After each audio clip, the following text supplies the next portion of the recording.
Councilor Peralta, Present. Mayor Pro Tem Jimenez, Here. Councilor Torres, Here. Councilor Melendez, Here. Mayor Cobus Cawthorn. And I am here. If I may briefly, Honorable Mayor, just for the record, reflect that we do have 2 council members participating remotely. Their location is agendized on your public meeting agenda as is permitted by the Brown Act. This is not a COVID-19 meeting. This is a permitted teleconference meeting under standard Brown Act rules. Thank you, Mayor. And since tonight's council meeting did not have any closed session items, there's no closed session to report, so we can move on to the regular session. That is correct. Okay. For the invocation, we have City Clerk Jimenez.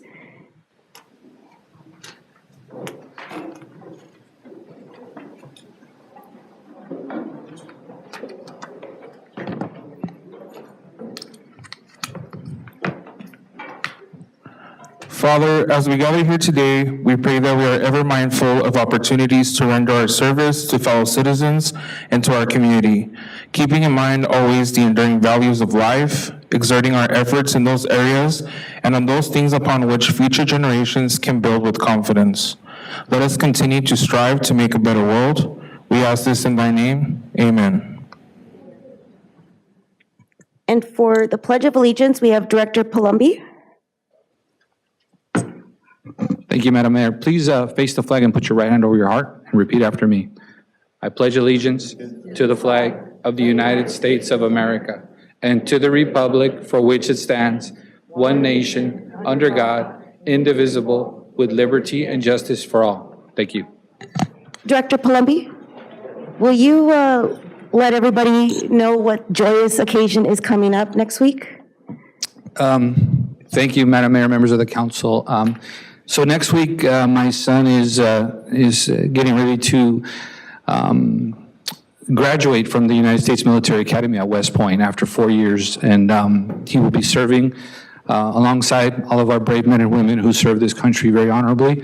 And we are so excited to celebrate with him and take part in his achievements. It's been 4 years, and as anyone who would know that's been through those rigorous years of academics there, it's not an easy task. So congratulations, and we're very excited to him.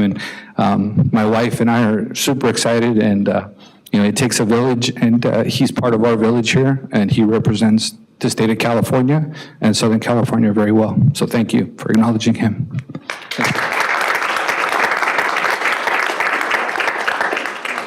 And thank you for his service from the city of Montebello.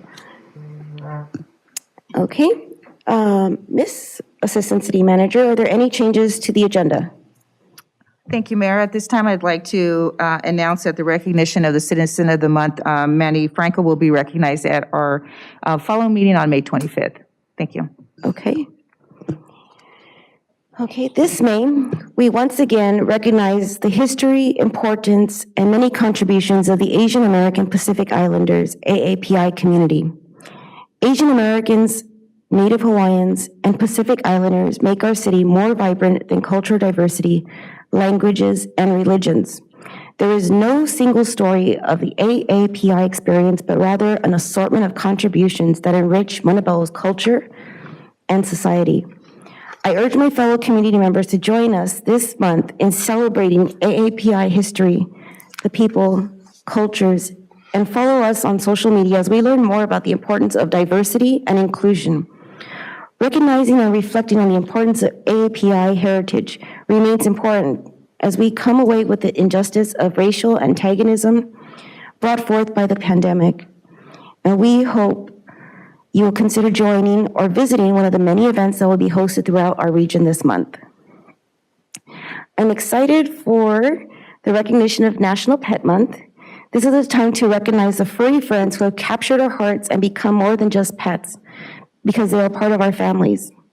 May is National Pet Month, which shares the benefits of pet ownership and the value of working animals in society. Pet owners and animal lovers alike can participate in National Pet Month by supporting the local animal shelter, like our Southeast Area Animal Control Authority, known as SIACA. SIACA is committed to providing care programs for abandoned pets, reuniting lost pets with their families, and matching new ones with adoptable pets.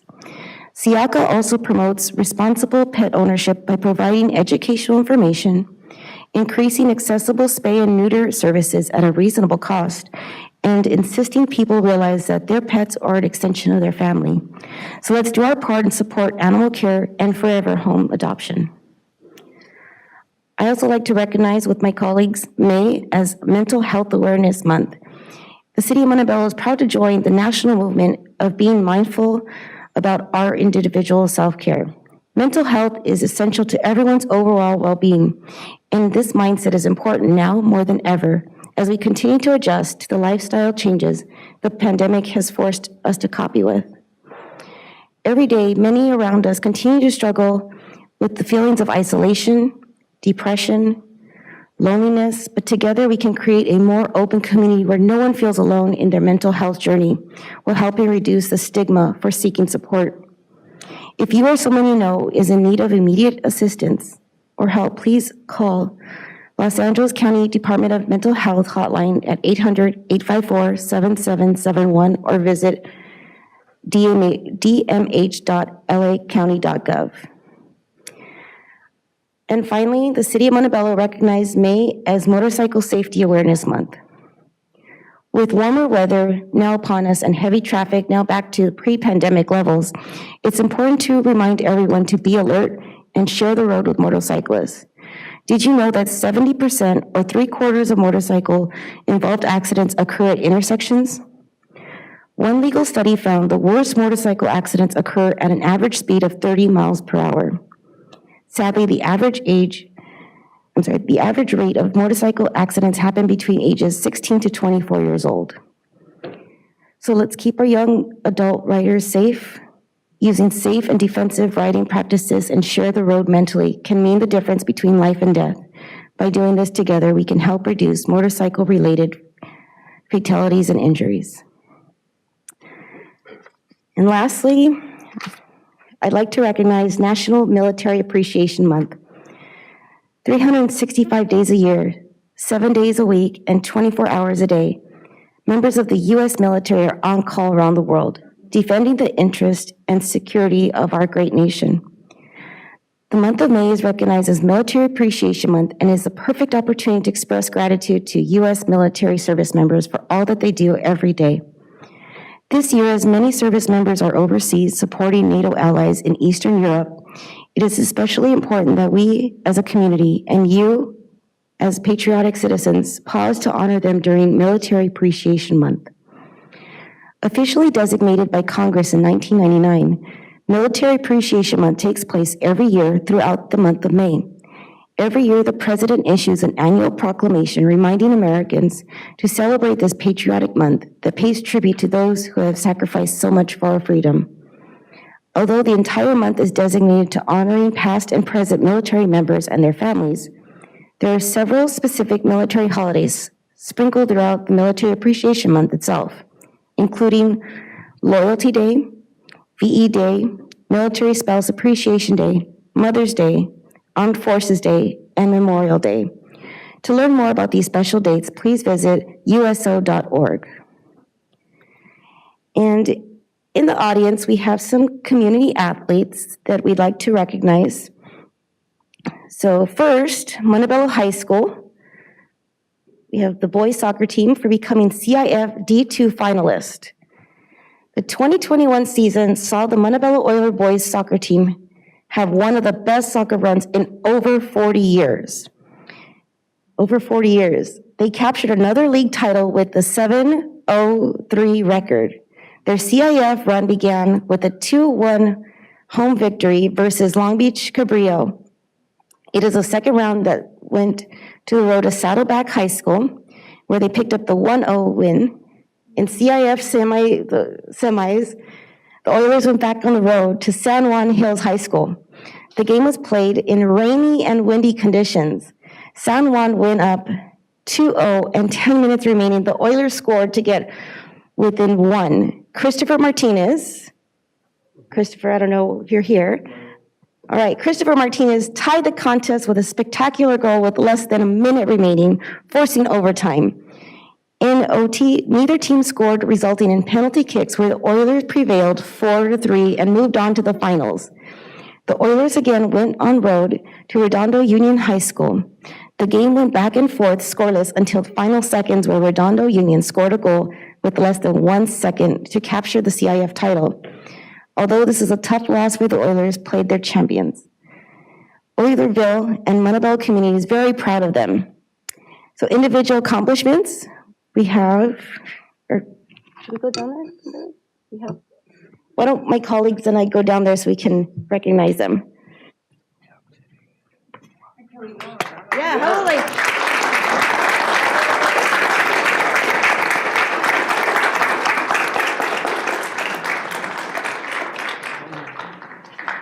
Is it over there? Do you have it? Where you? Oh.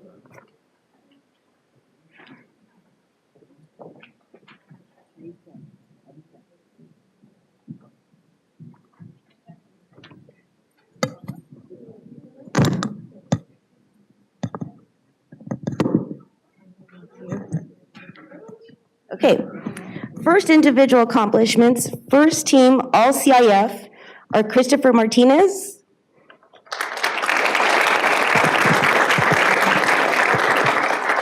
Chris Amador, Adelaide Oregon. Christopher Martinez is also Offensive Player of the League. Chris Martinez, 12 goals, 4 in playoffs, 11 assists in the season, scored winning goal against Saddleback High, scored tying goal in overtime against San Juan Hills. Adelaide Oregon scored the winning goal versus Salesian. Yay. And Chris Amador, I'm a little biased. And Chris Amador scored the wingman for us all year, had 8 assists, 3 goals during season and playoffs. Alexander Gomez, key forward, also during the season with 5 goals and 2 assists. So congratulations for those highlights. We don't well, come on.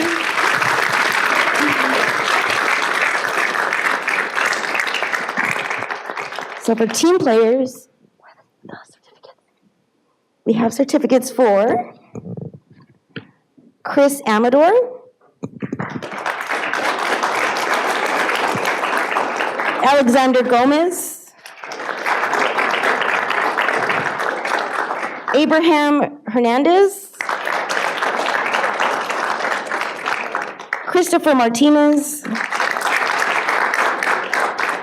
Adelaide Oregon, Eric Quevedo, Pablo Roberto, Alfredo Rodriguez,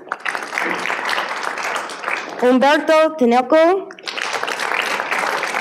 Leonardo Villaseñor, Daniel Triana. Oh man, how do I don't want to butcher. Haciel, oh man. Yanis, sorry. Jensen Martinez, Juan Becerra, Emiliano Castillo, Kenneth Solorzano, Alessandro Ramirez, Efren Garcia, Jason Mendez, Amir Munoz, Matthew Malagon, Ernest Duran, Daniel Espinosa, Edward Shun, and I think that's it for you guys. But let's also thank their awesome coaches. We couldn't do without their leadership. Head coach Jesus Garcia. Assistant coach Brian Mejia.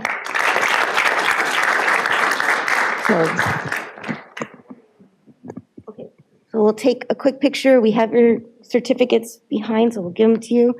I don't know. Oh, you have, oh, they have them.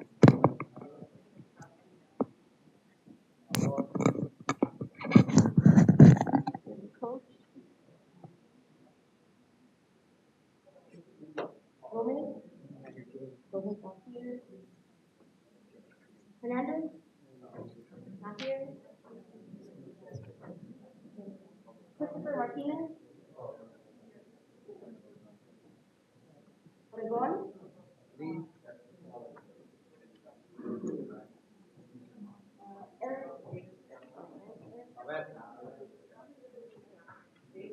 Rodriguez Alfredo. Alfred.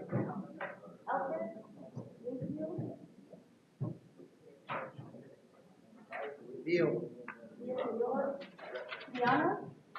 Daniel. Johnny.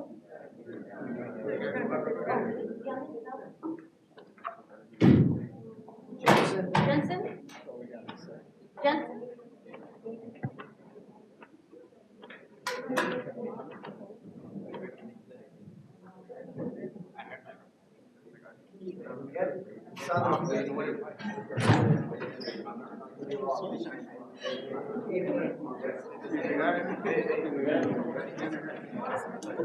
Sure, high school's next.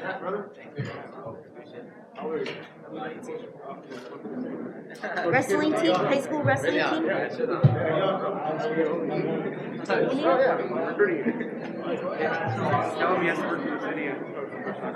Yes, please.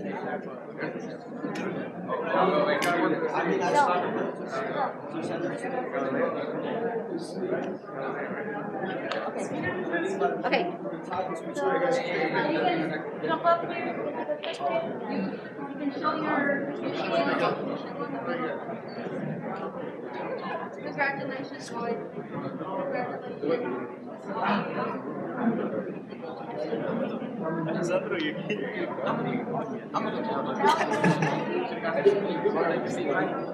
I know, I'm like, no, message block me. Egg connection.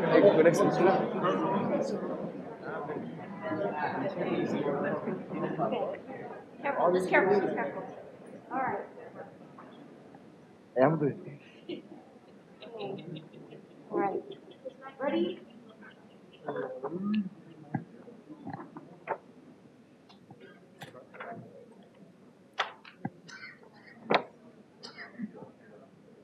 we doing a boomerang or just a regular? Stay there.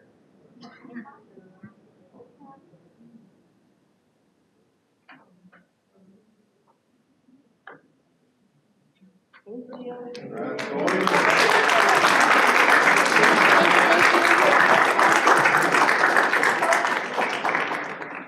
Do it again next year.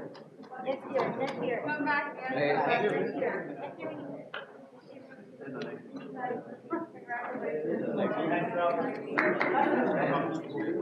Thank you, guys.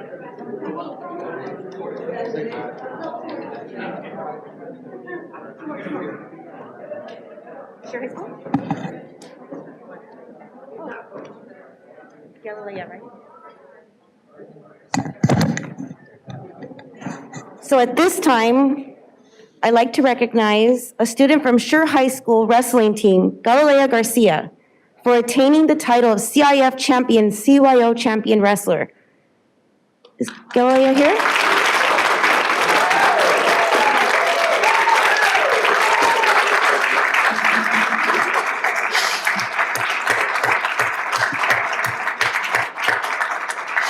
She also attained the following titles: two-time league champ, two-time CIF champ, two-time master placer, two-time state qualifier, 2022 state runner-up, and 2022 fourth place at Girls High School National. She currently has offers from 12 colleges for wrestling. So congratulations, Galilea.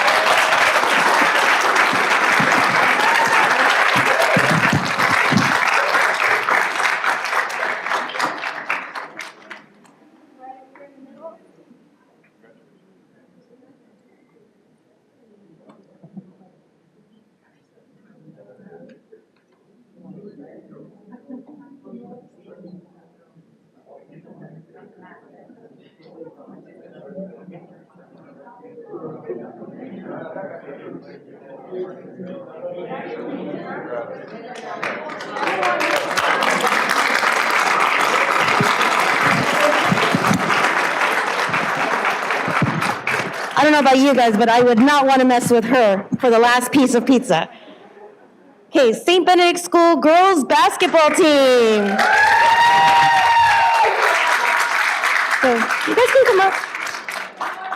Come on up, come on up. Tonight we are recognizing St. Benedict's A girls basketball team. Congratulations on attaining title of undefeated Angeles League champions, 6-0.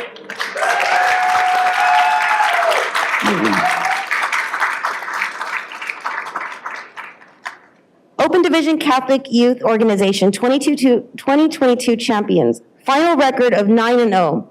Thank you to coaches who led them to victory. Coach Leonard Dominguez.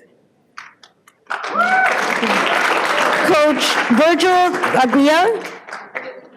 Coach Ruben Semeria. All right. Coach Mike Espinosa. Hey, Mike's not here. So congratulations to the team. We have Alexis Sapp. Rayleigh Montana, Juliana Gutierrez, Sofia Huerta, Sienna Samarana. Wait, is that your daughter? Nice. Andrea Padilla, Delani Dominguez, London Hahn, and Ashley Valencia. So the 8 girls basketball team went undefeated during Angeles League play. The league championship placed the Bruins in the CYO Open Division playoff bracket with the 12 top teams in CYO. The Bruins had the first round by automatically putting them into the second round. They played Holy Trinity of San Pedro after the second round victory that placed the Bruins in the Open Division semifinal. They played St. Rita of Sierra Madre and beat them 39-14. Really? That's why you guys are champs. The first time since 2014, the A girls champion basketball team from St. Benedict's School in Montebello was back in the CYO championships. St. Benedict's was faced St. Anastasia from Los Angeles. The CYO Open Division Championship game was played Saturday, March 12th at St. Mary's Academy High School in Inglewood. After the tip-off, both teams went back and forth, with St. Benedict's taking a slight early lead, stretching it 6-point lead at halftime. In the second half, with pressure defense and timely scoring, the St. Benedict Bruins capped off an amazing season with a 35-21 thrilling victory over St. Anastasia for the 2022 CYO Open Division Championship. Today's championship game was a total team effort. We had multiple players scoring, rebound, and get stops on defense when needed. I am very proud of our team and happy for the school community and city. And that was head coach Leonard Dominguez.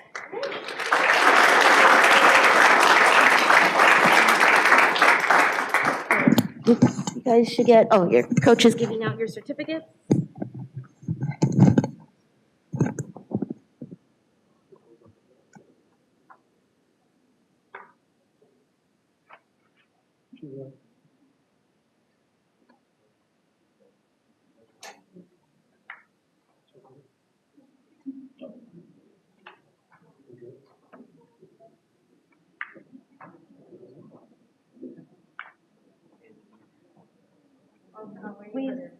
We all got our certificates? Can we all get these together? Will we fit or should we hear them? Can a couple of you jump up on these little platforms? And then Angie, yeah, a couple girls squeeze in, Angie's in. Okay, just a couple. Yeah, and then we'll squeeze. All right.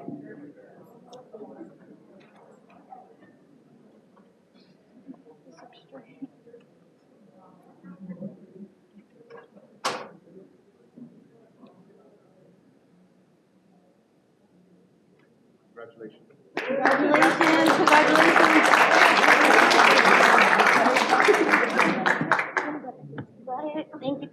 Thank you so much. Coach, thank you. Thank you so much. Oh, here, Alicia. Can I like this? Yes. Yes.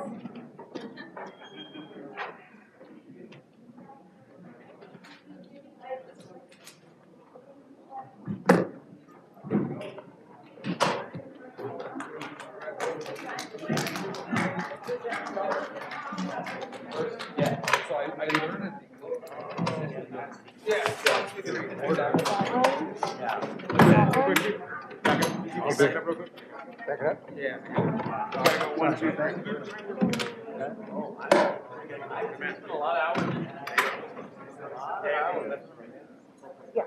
he's up next. You ready? Do we need to have a presentation on? Okay. And at this time, we have a preliminary budget for fiscal year 2022-2023 presented by our Finance Director, Michael Salorza.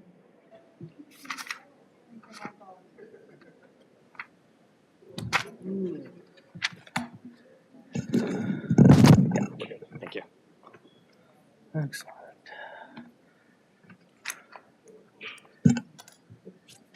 Mayor, council members, staff, and residents of Montebello.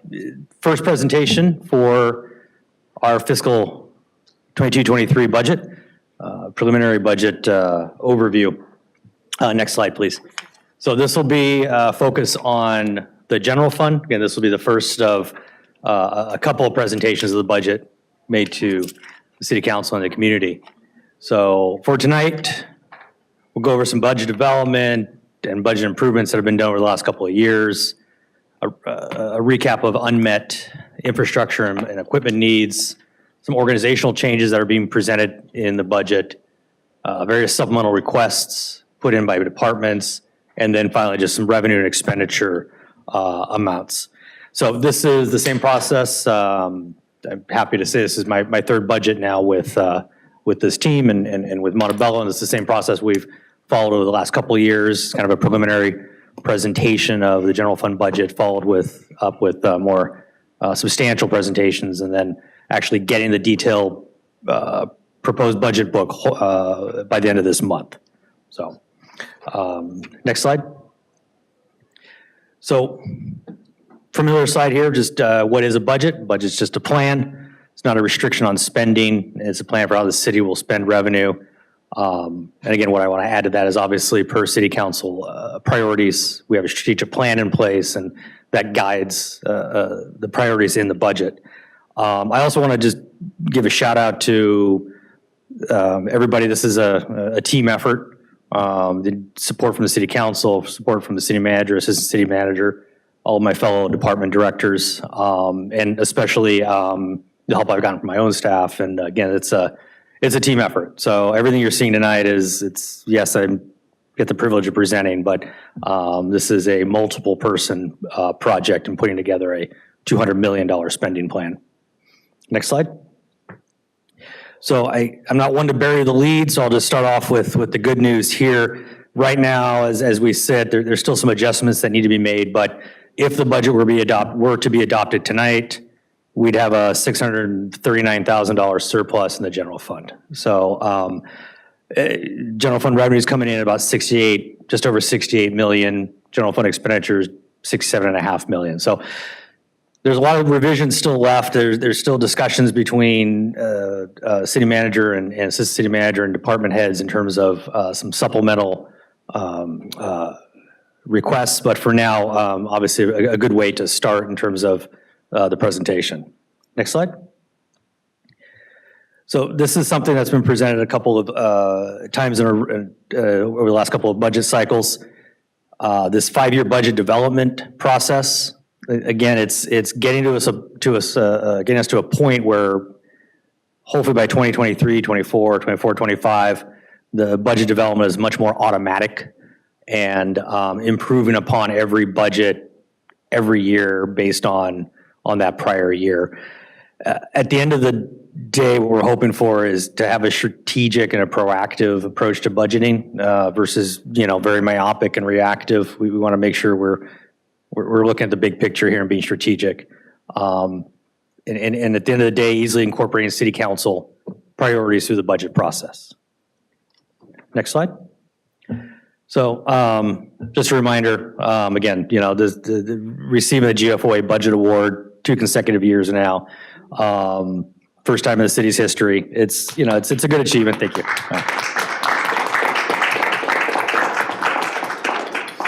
I appreciate that. And again, that is absolutely a team effort, and I like to share that, and it's, something for us to be proud of. It's a third party financial body that says, yeah, your budget has met some best practices and being recognized for it.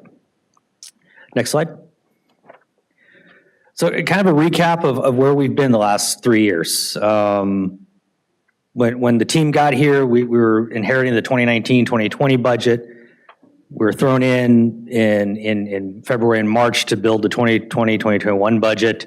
During a pandemic, we basically had about a month of pre-pandemic life before we were developing a budget in those times. And so it was really basic in terms of assessing some basic operational needs. What are the very basic things we need to put in this budget, and fixing some low-hanging fruit, fixing some problems in that 2021 budget. So then, next slide. You get to the current year budget, 21-22. We have a little more time to sit with it, to live with it. That there's more time that we have to work with the departments in terms of what their budget should look like.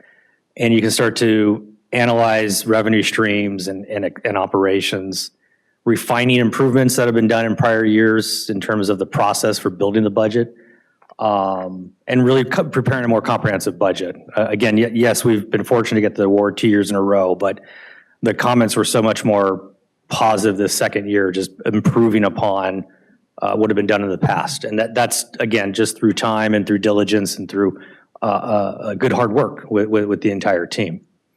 And more importantly, this year, I feel like I've been able to do a much better job of preparing and presenting really well-informed quarterly reports. And again, that comes with having lived with these budgets now for going on 3 years.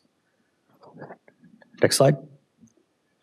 So now we're coming into 22-23, and what I'm hoping is it's not just analysis, we're actually doing some research as to why our revenue does certain things, why expenditures are hitting in certain places, or why we're spending resources in certain areas. Really getting into those conversations with departments so we can plan our budget much more diligently.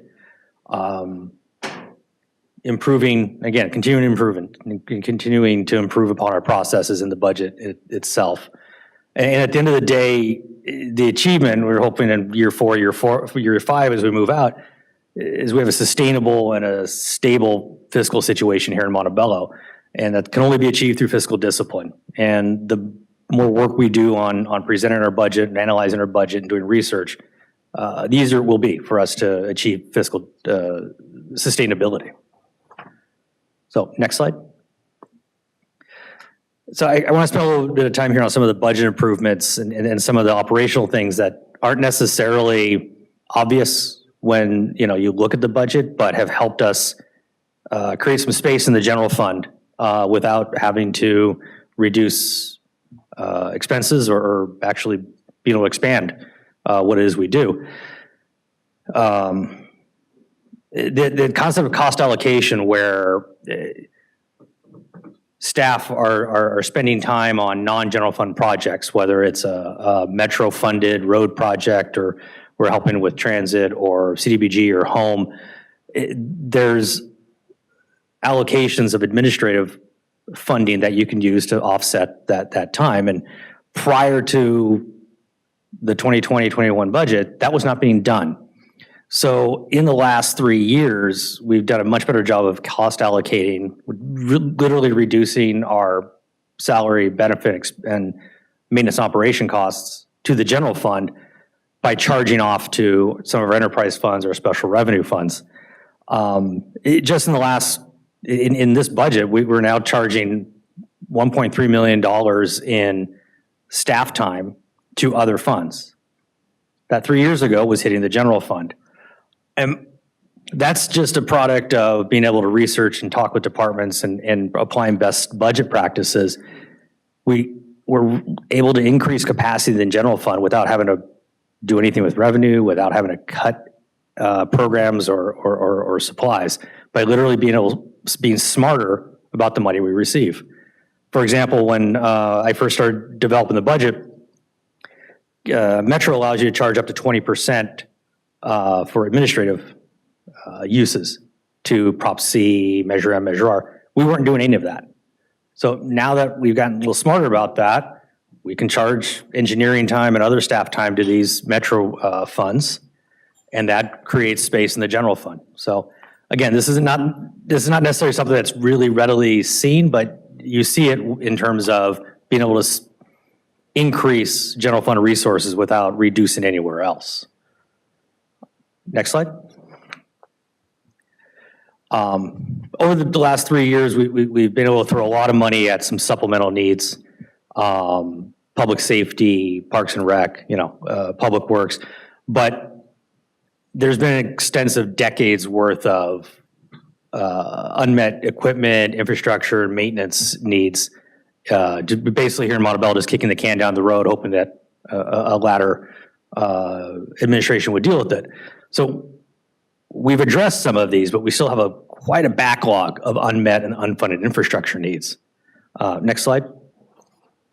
As presented, this is data from last year, the budget study session last March. We had over $75 million of $75 million in identified unmet needs throughout the city of Montebello. That's some of our facilities, our vehicles, equipment, basic infrastructure. So we've chipped away at some of that. Our sewer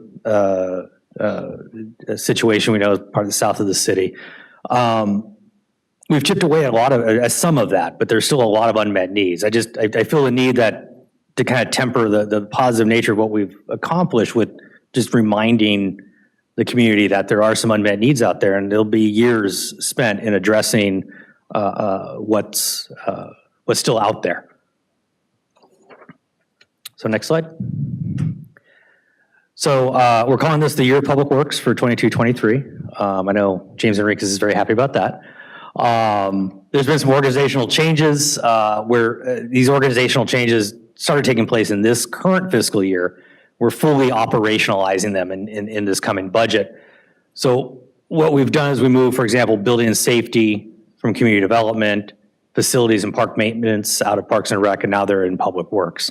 Again, it has nothing to do with the operations themselves, other than that's kind of a more traditionally constituted Public Works department. Streets and parks and facilities maintenance, building and engineering, that's kind of your traditional Public Works department. So in terms of playing to our strength, that's what we're doing here with the 22-23 budget, is kind of coming up with what you would consider a typical Public Works department. Next slide. But with that, obviously that reorganization there's additional capacity that's needed in Public Works. Additional staff is needed, both full and part-time. There's additional equipment and software and supplies. Vehicles are needed. So this 22-23 budget will include a lot of supplementals geared at Public Works and helping them with that transition to expanding their footprint, if you will. Next slide. So some of the additional resources, a request for a Public Works manager, an assistant director that would oversee building and safety. There's currently an assistant director in Public Works that oversees engineering. So again, a more kind of a stratified organizational structure in Public Works. We're eliminating the assistant tree supervisor position. Position's been vacant for a while. There's nobody in it. Nobody's impacted. But in terms of looking at the organization, making sense, there's other vacant positions that can do that work. And by adding a Public Works manager, you get that necessary management without necessarily having to fill that position. So there's some puts and takes in terms of removing positions and adding positions throughout Public Works. Next slide. So the good and the bad is the good thing is we don't have to add a lot of new positions to Public Works. The flip side of that is we have a lot of vacant positions. So there's going to be some work in terms of filling some of these essential positions. Building official, building permit technician. You see we have a couple of supervisors in the parks and street maintenance areas.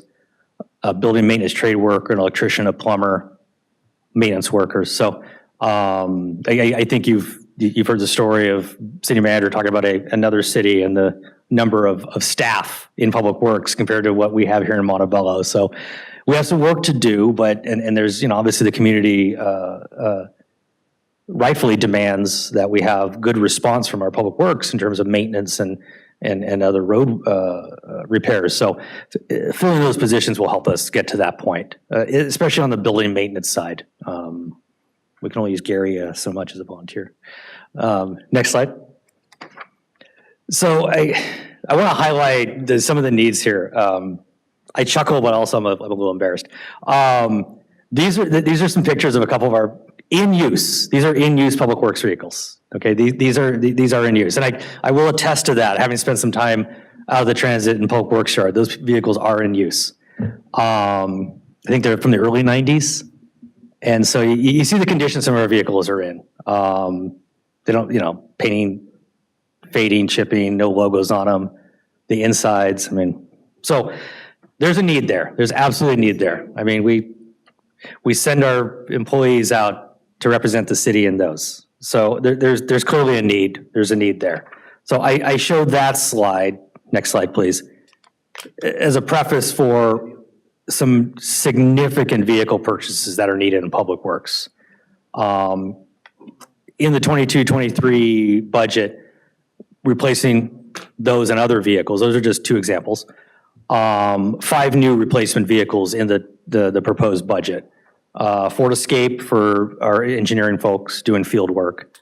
And F-150 Super Cab, several F-350 dump trucks, some F-250 Tommy Gates service body type vehicles. And then the need goes out for 2 more years. There's 6 additional vehicles planned, funding available for the following year and the year after that budget. So there's definitely a need, and part of improving public works and our response is getting those kinds of vehicles. I mean, a perfect example is we do a good job with our bulky items kind of requests as we're cleaning up those couches, those mattresses around town. It's really hard to do it in those 30-year-old vehicles. So getting a dump truck or a lift gate vehicle will help our guys, our employees do a better job of that. Part of that also is adding some part-time help as kind of a roving bulky item pickup crew. So again, being much more responsive to our residents. Next slide. So just kind of doing a little transition here, kind of looking big picture. Our staffing overview, a little hard to see, my apologies. What we're looking at is adding a net add of 40 positions in the proposed budget. And the majority of those positions are in transit. We're proposing to add 30 bus operators. Again, our Director of Transportation, Lupita Ibarra, has presented that plan to council in terms of the staffing plan and the absolute need for bus operators. So you'll see the large change in positions is in transit because we're adding 30 positions for bus operators. But again, Public Works, you'll see we're adding 20 positions, transferring some from community development, transferring some from Parks and Rec, but also adding, as that previous slide discussed, some much needed positions. Next slide.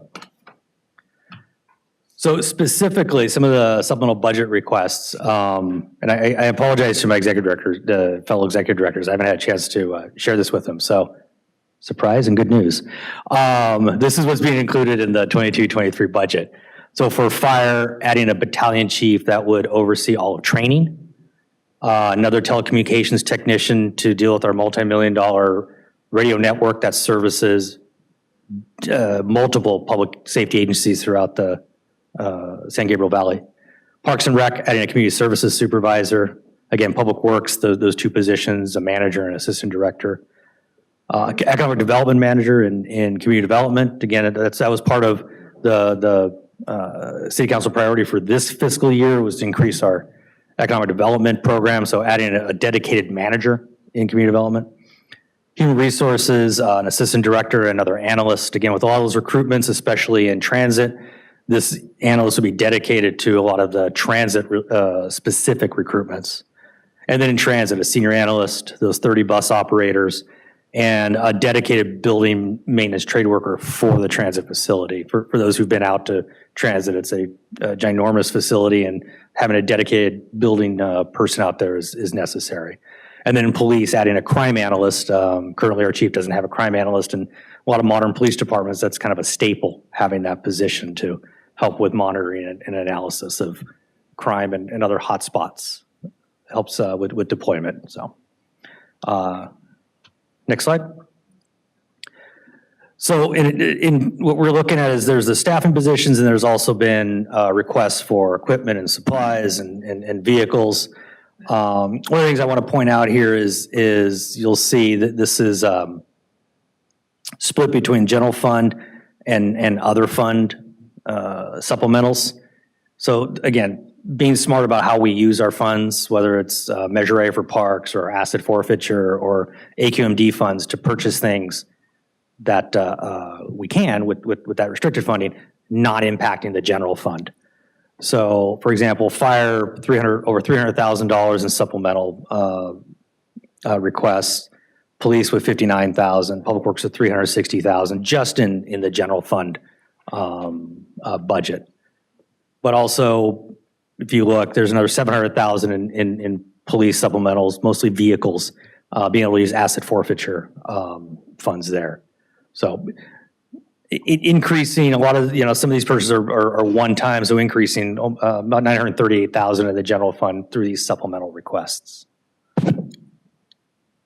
And I want to point out, and I'll get to a slide in a little bit, I want to point out though that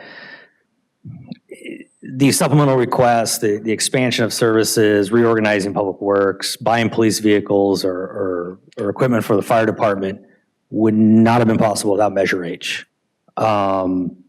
Measure H has absolutely been a game changer for the city of Montebello. So, again, I always take the opportunity to thank the residents and to thank the city council for supporting that, because this would be a much different budget presentation without the $9+ million in Measure H funds that we have. So it's important to point out that Measure H money is spread throughout, but as you can see, the largest, one of the larger recipients of that additional funding here is fire, and police is getting a portion of that as well. So there is money, even though Measure H is a general fund, unrestricted, there's a substantial portion of that which goes to support our public safety. Next slide. So a little detail here. Again, community development, most of their, actually I think all of their supplemental requests have to do with the expansion of our economic development program. So not just people, but additional conferences and travel and publications and software needed to improve economic development efforts here in Montebello. Fire, urban search and rescue training, Motorola radio training, continuing the cycle of our SCBA, the air tanks replacement, vehicles for our fire inspectors, PPE dryer at Station 57, and some additional Station 57 repairs. So again, none of that would be possible without Measure H. Those are dedicated expenditures for fire. Human resources, as we're expanding employee engagement, we realize we do a lot of employee related events. We're doing a better job of orienting our new employees, so there's supplemental requests for human resources. Next slide.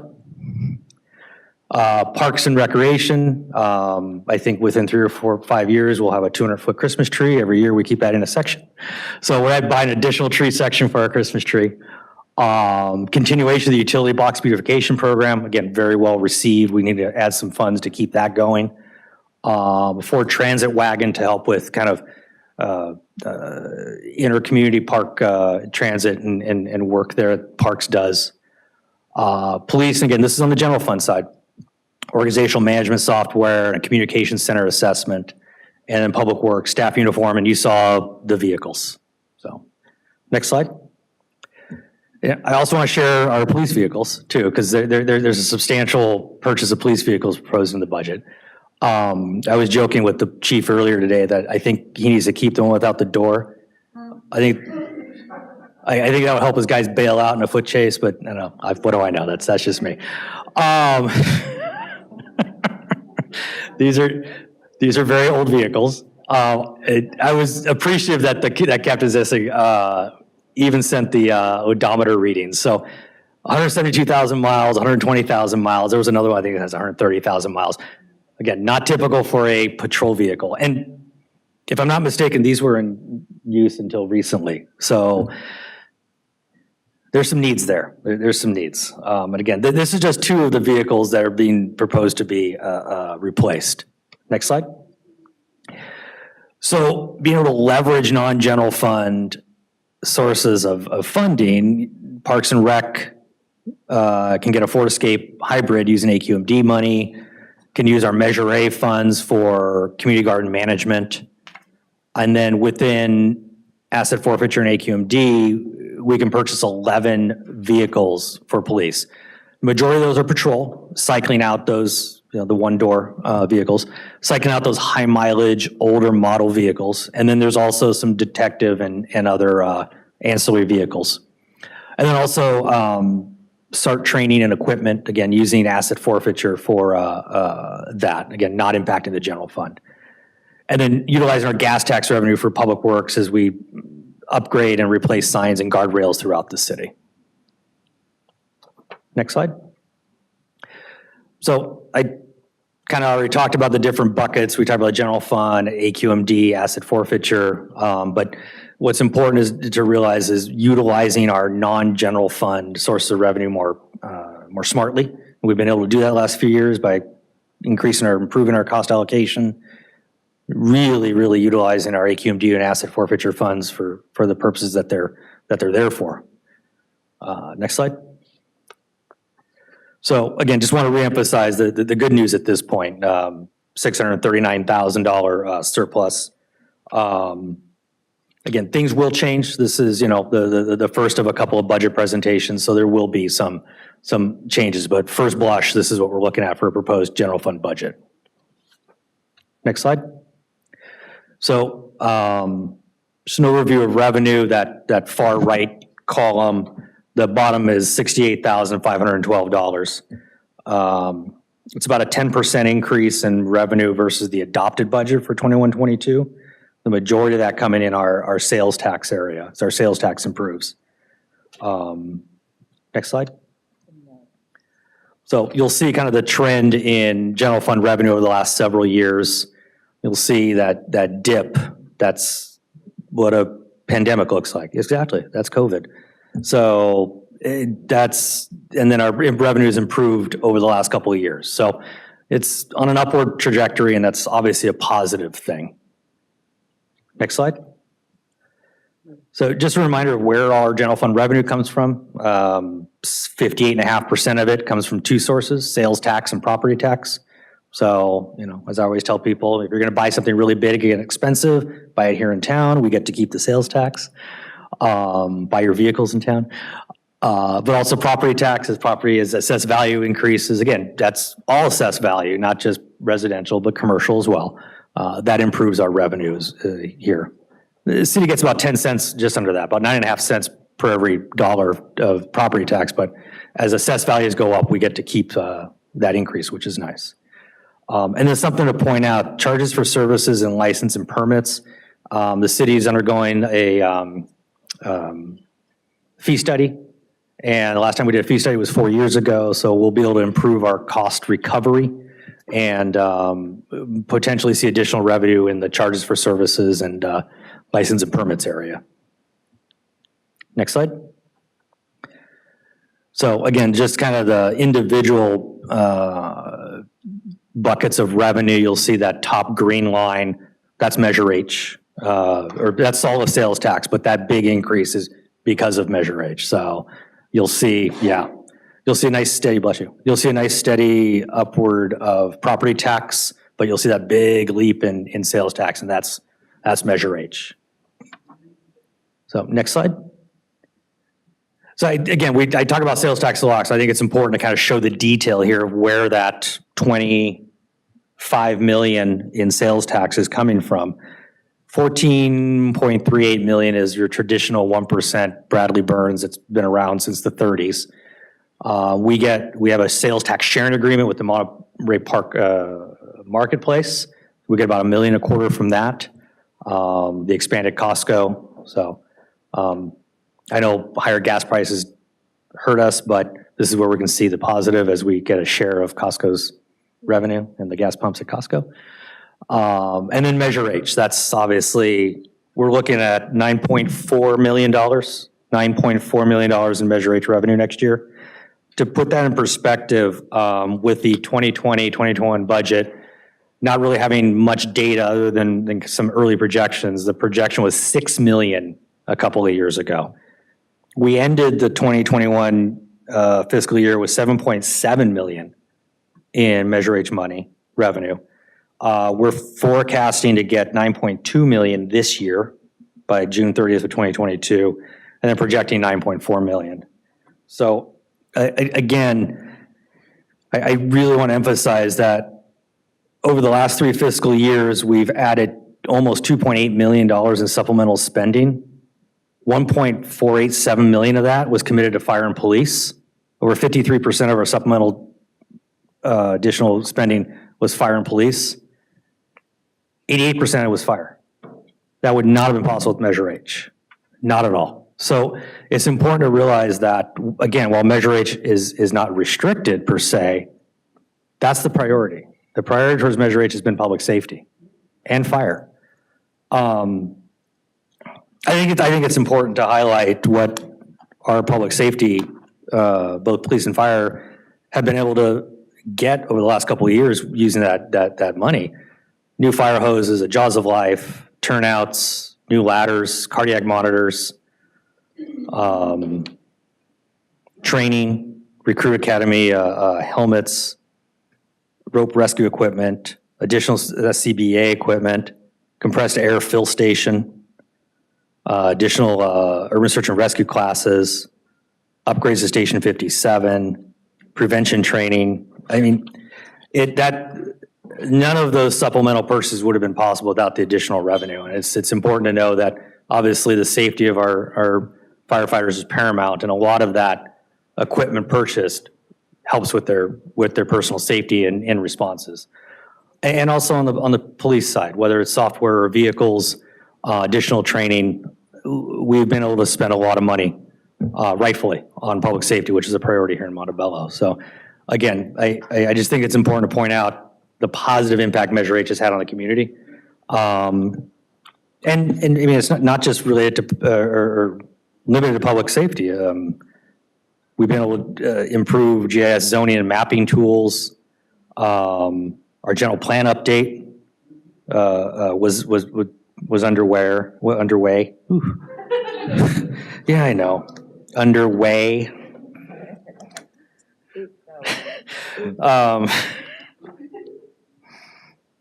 So it's important to realize that we're able to kind of spread the wealth amongst all the different departments in terms of Measure H revenue. I'm going to move on now. Next slide. So on the flip side, expenditures, where are we spending our money? Again, looking at a proposed budget of $67.5 million, that's about a 10% increase over the adopted budget. So 10% increase in expenditures, 10% increase in revenue. Next slide. So you'll see where our priorities are. Almost 54% of our budget is for police and fire. Public Works gets about a quarter of that. Next slide. So with the organizational changes in Public Works, you'll see we've had some reductions in community development, some reductions in Parks and Rec as an overall share of the general fund, which equates to the larger share of Public Works, now 22% of the budget. So yes, Public Works is a bigger share of the general fund budget, but that's as we have shifted operations and moved things out of other departments. They reduce while Public Works increases its overall share of the budget pie. Next slide. And then just some trends in spending. You'll see that top blue line is police, kind of a steady growth, if you will.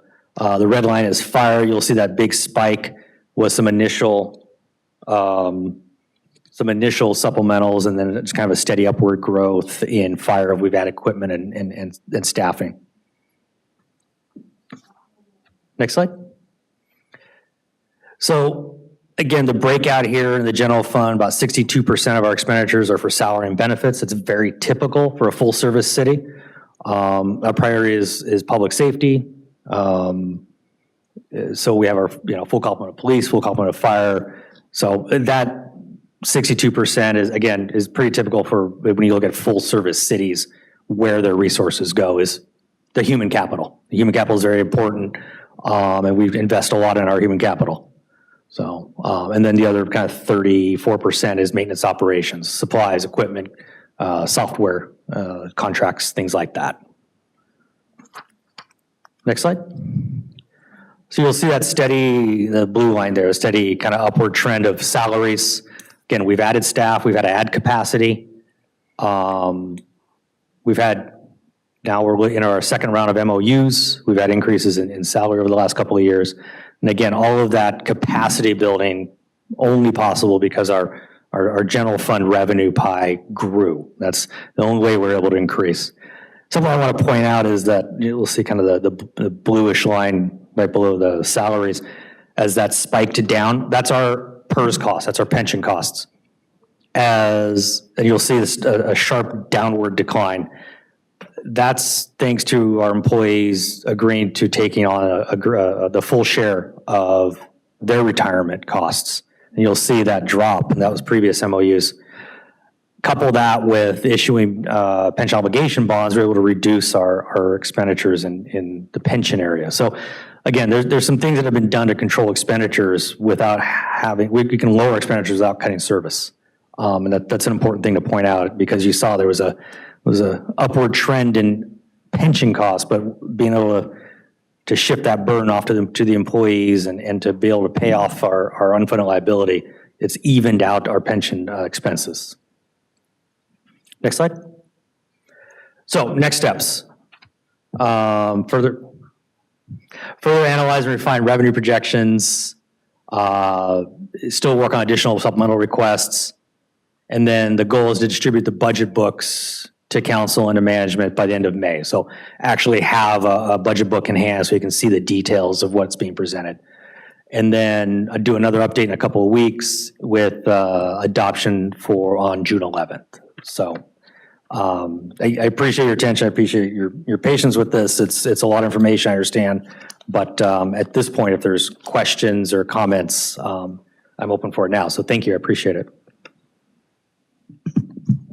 Thank you so much, Director Solorza, and to your staff. So this will come to council, like you said, for adoption at a future meeting. So this is just for us to receive and file. Yes. Mr. City Attorney, can you please read the statement of oral communications? Certainly, Honorable Mayor.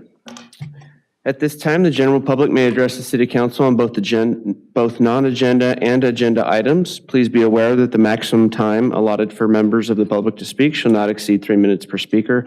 State law prohibits the City Council from taking action or entertaining extended discussion on a topic not listed on the agenda. Please show courtesy to others and direct all of your comments to the mayor. We do have several speaker cards and one emailed comment. Mayor, may I start with the emailed comment? Please. Okay. This is from William Cervera, received today at 1:40 p.m. Hello, Council. Hope all are well. I wish I could be there, but I'm sick, so I hope this letter is read verbatim.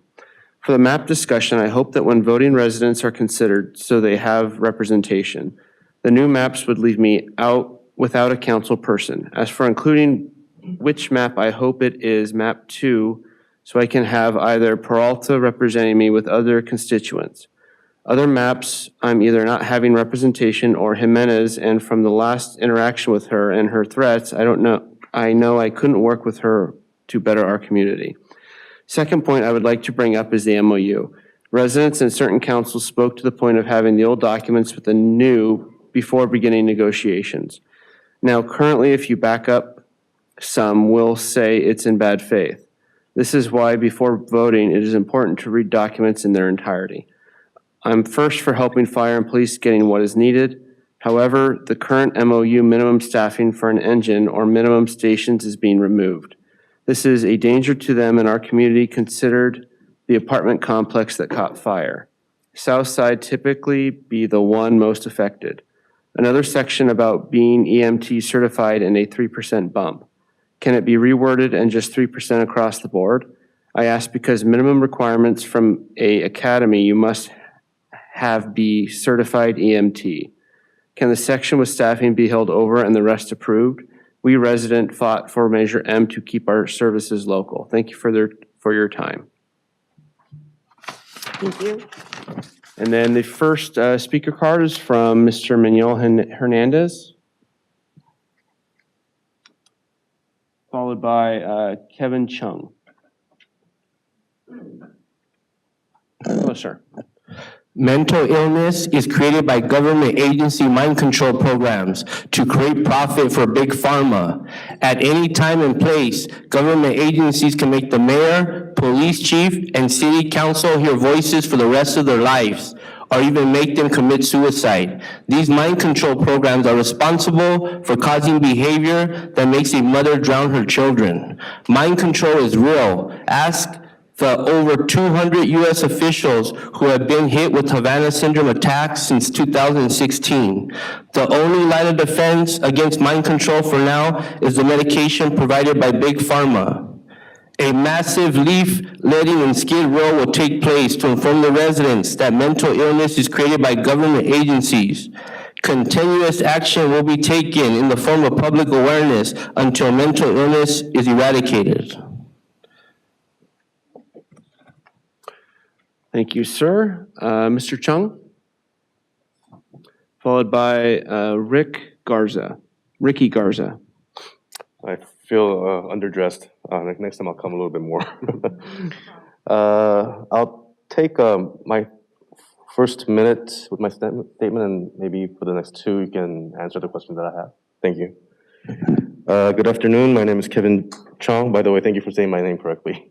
And I have been living in Montebello for almost 3 years, and it's been a pleasure living here.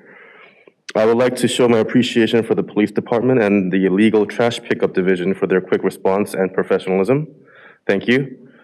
Congratulations to the athletes and congratulations to the West Point graduates. I'm a veteran myself, and I know how difficult it is mentally and physically.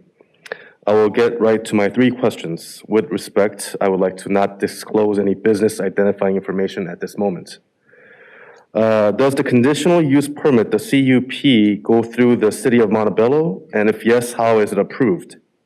If permitted, usually the permits will say live music venues are allowed. Does the CUP or any permit take precedence over municipal code, specifically noise ordinance? And if, the last question, if officers are called to this issue and the venue states that the permit or the CUP they hold, the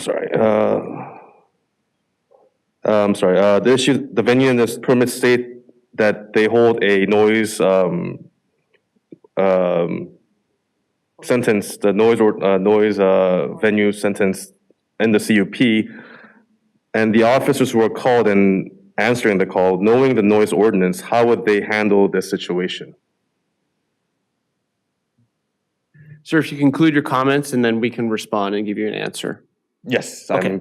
So yeah, go ahead. Thank you. If I may, Honorable Mayor, respond briefly. Please. So to answer the gentleman's, I guess, legal question, a conditional use permit is typically approved by the Planning Commission. That is a property-specific approval. If you have a question about a specific property or any conditional use permits that might be associated with that, you can submit a Public Records Act request. It's public record. I'm sure Mr. Palumbo will be able to help you. To answer your other question, it is possible for a conditional use permit to provide exceptions for generally applicable code sections, right, Mr. Palumbo, in certain circumstances. So that is a possibility. Thank you. Thank you.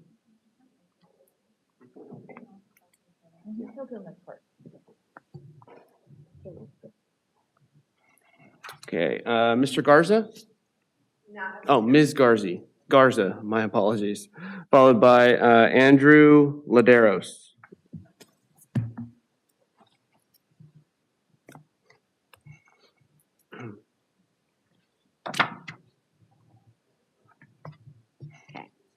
Good evening. Thank you very much for allowing me to speak. My name is Ricky Garza, and I'm here to speak up against the City of Montebello spending another $188,790, thank you, to close the Montebello Golf Course on top of the already hundreds of thousands of dollars and mounting legal bills from outside counsel for a project that was approved behind closed doors.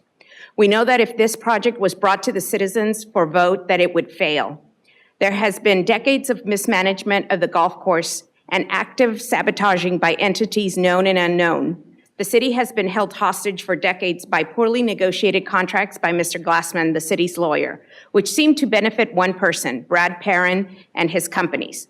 This includes a non-compete contract that was extended for over 60 years and the outstanding debts the city owes the management company of the 2 hotels in Quiet Canyon. Where are they getting the $50 million originally needed for this project? Where's the financial pro forma required before proceeding with any large project? How will they pay for the additional 45% increase in materials and labors? What happens if Topgolf terminates the contract early? Are we stuck with paying the bills? Are all of these items continue to be hidden from public view? The rape and plundering of the city coffers has been under the watch of Glassman and the city councils. The updated audit by the state of California in 2021 clearly states that the contracts approved and negotiated by the city and Glassman were to the detriment of the city. Montebello is on the red light watch list, and this downgraded the credit worthiness of the city. At one point, the city had to sell Prop A bonds to other cities to help bring money into the general fund to pay for their other obligations.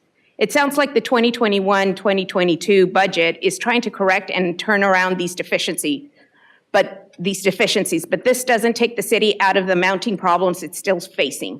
What does this mean for the citizens and businesses of Montebello? Higher interest rates for loans taken by the city that will be passed on to the cities and businesses by increased taxes and fees.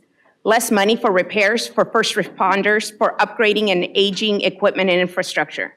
If their intent is to save the city of Montebello, there should be transparency in all actions taken, instead of spending another $188,000 on item number 12. This should be turned back to updating the golf course that is currently bringing in more than $1.5 million in revenue in the state it is in. They can easily increase the green fees by $10, a reasonable increase which hasn't been done in over 10 years, and bring in another $1 million, which helps pay for other parks and recs activities or new equipment. Again, zero additional cost to the citizens of Montebello. They can easily make upgrades, promote, and market this beautiful campus with the fraction of the money that has already been spent and will continue. I have one more sentence. It seems that there are conflicting priorities and alliances. It definitely isn't the citizens that have voted them into office. This is an election year for the majority of the city council, and it only takes one vote to lose a seat.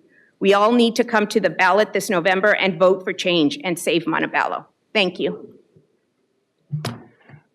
Honorable Mayor, if I may briefly clarify for the record, item 12 is not approving any project. It's an engineering contract in anticipation of something the council may consider in the future, but item 12 does not approve a project. Thank you. Next speaker is Andrew Laderos, followed by Margaret Eisner.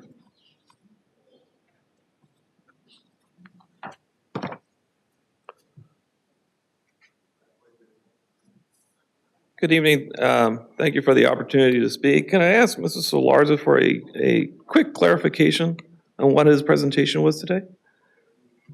Sir, you can ask a question and then staff will respond when you've concluded your comment. Mr. Solarza, I was wondering if your budget that you brought forward today included the $8.3 million contract the city council seemed to award according to Mr. David Torres, if that's part of that budget? And if it isn't, then it means that the city is about $8 million in the hole instead of the $600,000 or so that he presented today. So I just wanted to bring that forward. Mr. Solar, it was a very, very good presentation tonight. Fiscal discipline for sustainability was what he said. Yet, here's a project, the Topgolf Project, which I'm speaking out against, and of course the item 12 today, which would approve another $200,000 or at least move that forward for that project. So all in all, you're looking to spend another $200,000 tonight, thereabouts, for this project to move that forward. Plus there's 8.3 mysteriously going out to some contract that was approved without you guys even knowing what it was. We have had enough of this council spending money on vanity projects that do nothing more than line the pockets of those that are conducting business with this council. The city has put up 2 hotels on the residents' dime, and they were promised thousands that would help pay for other projects within the city. The Hilton Garden Inn has been around for 20 years, and not one dime has made it to the city coffers.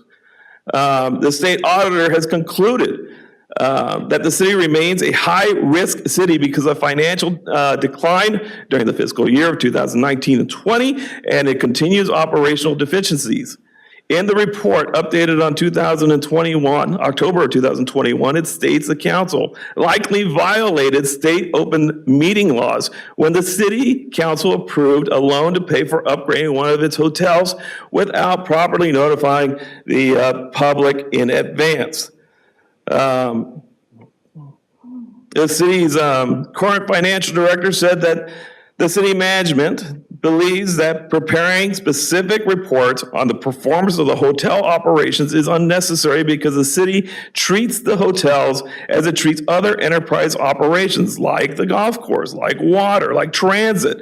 And it is discussed with all these enterprise operations along with the city's entire operating capital budget when necessary.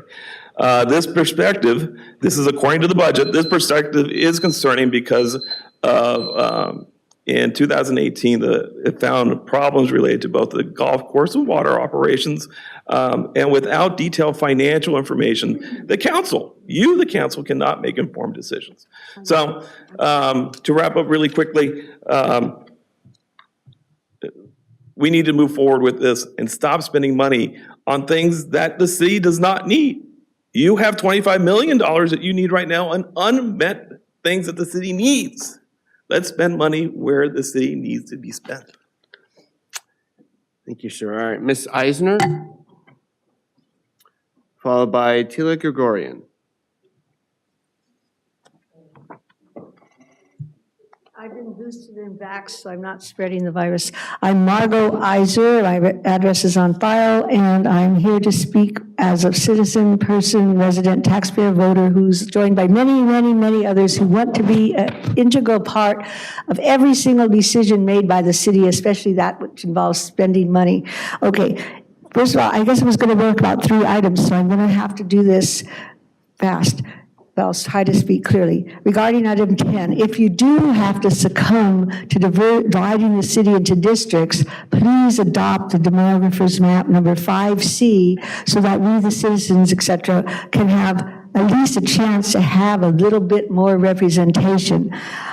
Okay, and now regarding item 11, before taking any action on this, we, the citizens, et cetera, must be given the opportunity to study and make recommendations about the entitled MOU with absolutely sure that the money with this company to make actually sure that the money from Measure H will be used to make sure that all the fire stations are fully equipped and always open to serve the residents, and possibly even adding another one down in the south side of Montebello, since there was a deficit before. There's many details that we need to know and how this money is being spent. Now, and what it can be used better by.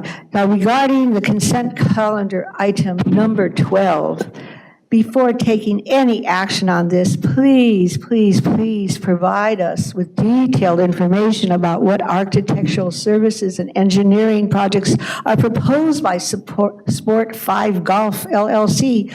So we, the citizens, et cetera, are the ones who actually determine if spending this major amount of money for a private entity and a highly paid city employee to make the decision would actually benefit our public golf course. It should be required that every proposed project must be reviewed by the people who should be us, the residents, and they could be represented by residents and golfers who really make sure that, who know the best interests of the golf course. It is just very important that we really need to do what the people in the city want and need, not arbitrarily deciding. It's good to say that the budget is good, but if you let someone like Mr. Tommy take city money and then move his restaurant out to another city and leave the building vacant, that's not good. That building should be made to make some money for the city to, and other things like that. Also, I will go back to the one about the district since I have a minute. As I keep reiterating, that should have been confronted and told that the Asian people in the city are not being discriminated against, and that they should have said, no, that's a frivolous lawsuit, the guy doesn't live in Montebello, and it's just really important. So I just want the people of Montebello to be involved in every single, anything that involves money, everything. We need to be open and honest, and you need to tell us every single thing about what's going on, because it's our money, and we need to get what we need and want. And that's mainly my focus, and I hope I made it clear. And I sent some more things in, and it's just, if people who live in the city actually are involved, they will get what they need and want. And that's the most important thing. We need to be the ones to determine it, not outside people or Please conclude your comments. employees. Thank you. I'm sorry it takes so long, but I wasn't even expecting to come in person. It's good to see you all. Thank you. Two of those eagles need to be turned around. Okay. Thank you. And just for the record, Honorable Mayor, the staff report for item 12 does detail, in significant detail with images, the scope of work that's proposed. Thank you. Ms. Gregorian?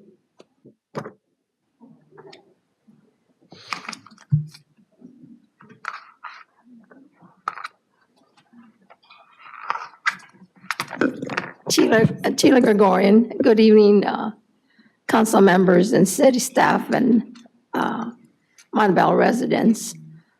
Well, after those two speakers, I'm not too sure that what I have to say here is that important. But anyway, there is a Whittier Daily News has an article on Gassetti likely knew of misconduct, and apparently did nothing about it. This is the problem that we appear to be having in our city. The last meeting that we had, where it showed that there was 17 complaints and no one ever did anything about that. If it was one or two, I could understand that. But for 17 complaints to be complained of to the city and no one do anything about it really bothers me. It's a responsibility that all of you have to make sure that no one here, staff members, are harassed or that are put in pressure, under any pressure, and are asked to do things that is not in their job description. That's just common sense in the workplace. It's, but it seems to me like we are not the only ones that have problems here too, because here's more likely than not that Gassetti knew of the top 8 was involved in sexual harassment and made no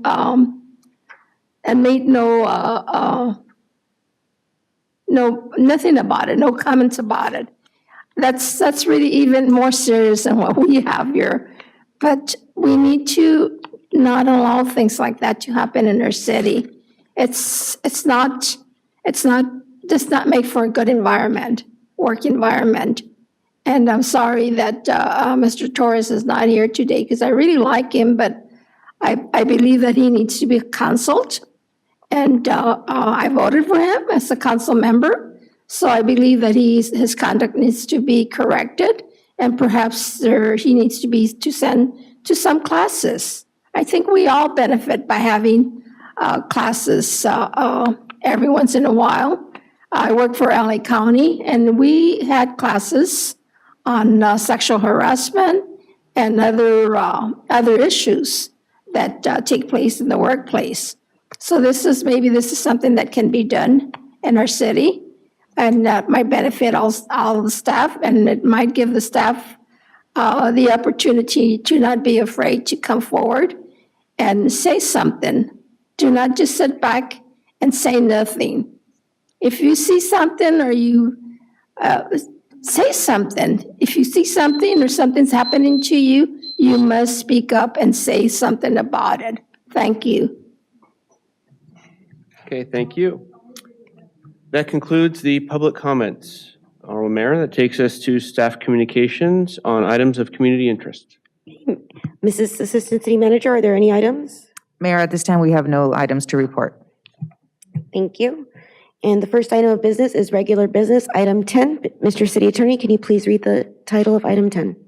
I can. Item 10 is adoption of a resolution number 2234 to formally adopt the final City Council District Map, California Voting Rights Act, CVRA.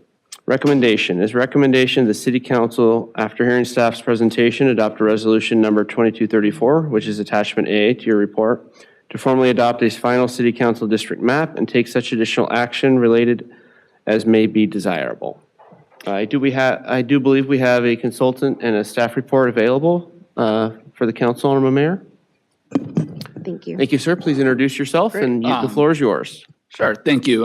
Claudio Gallegos, senior demographer for ARDA Demographics, who has been the consultant for the city throughout the districting process. So I have a short presentation. This is the final districting presentation. Next slide, please. So process overview, next. So process to district elections began 1 year ago. Next. The City of Montebello went above and beyond the Fair Maps Act requirements. Next.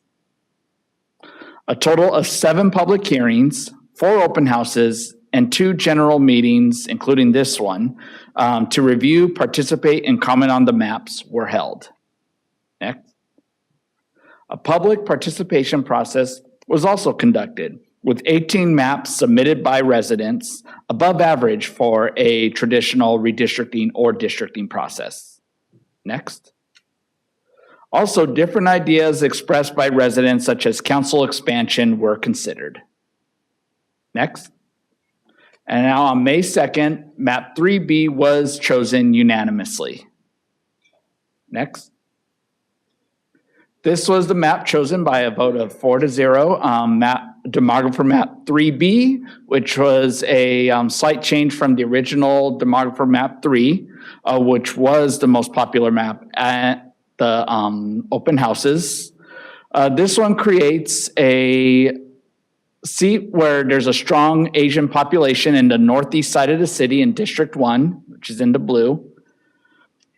As well as equitably distributes the various areas of the city. So the southern area has a district completely within it. The majority of District 4, which is in the red, is also south of Whittier Boulevard, what is considered the southern side of the city.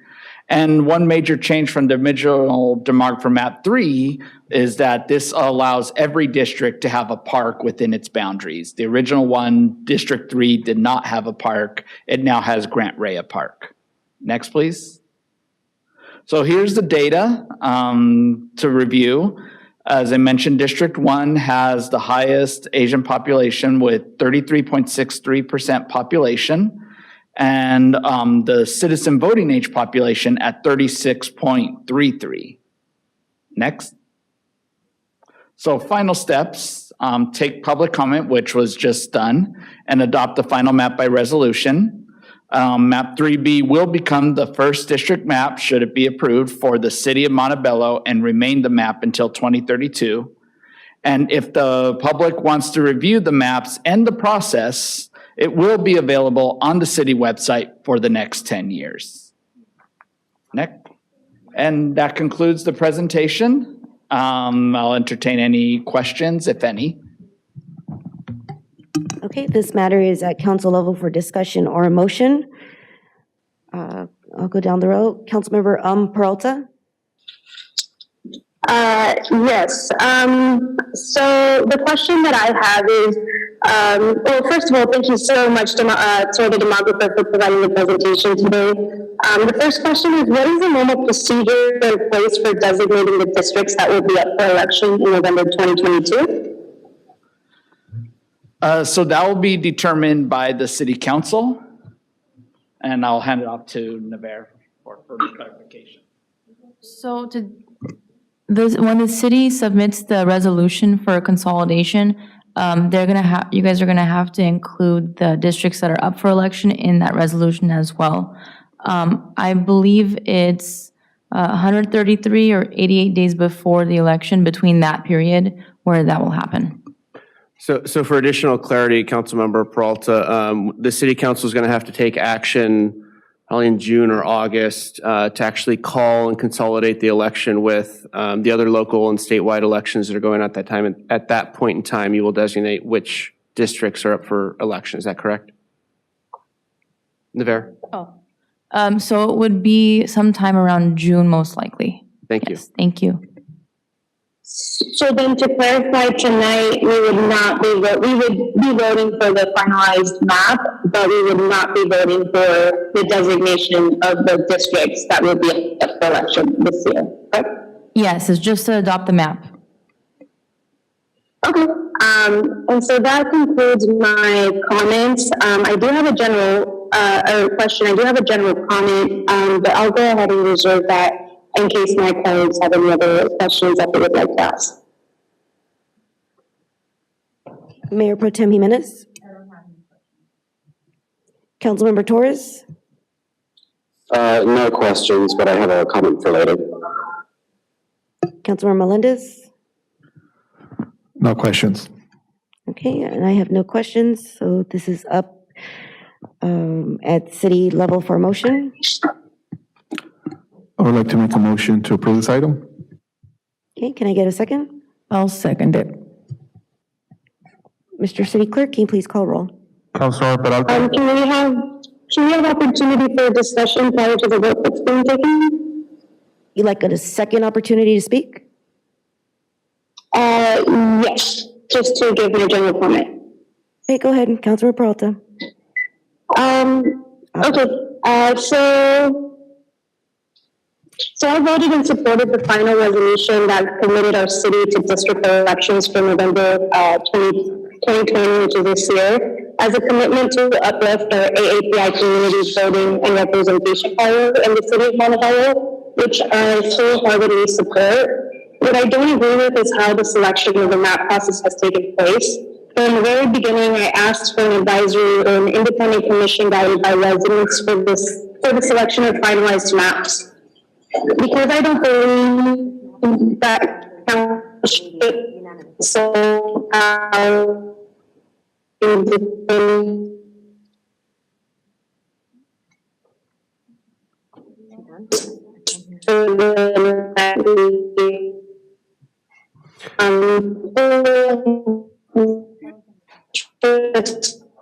Councilmember Peralta, we're having a bit of a difficulty. It sounds like in reality of observance.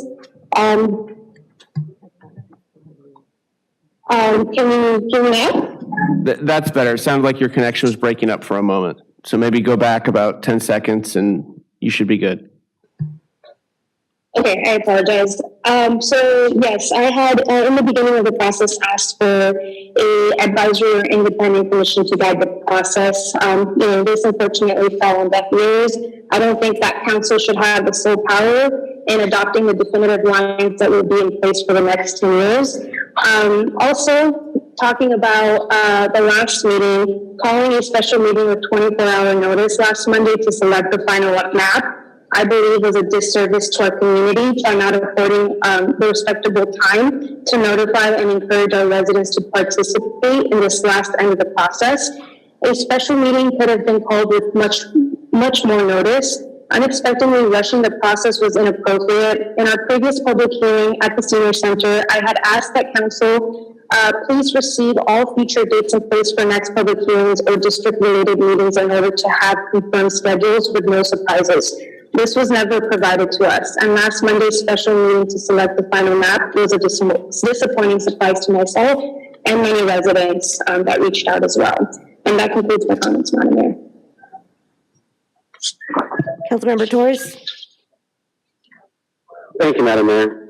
I just want to use this opportunity to get some statements on the record speaking about the process as a whole, being that this is a pretty significant moment in Montebello history as we go from at-large elections to by-district elections. I think it's important that some comments be made for posterity just to understand how we got to where we are in the future as they look at the makeup of these maps and try to understand, why we made the decisions that we did.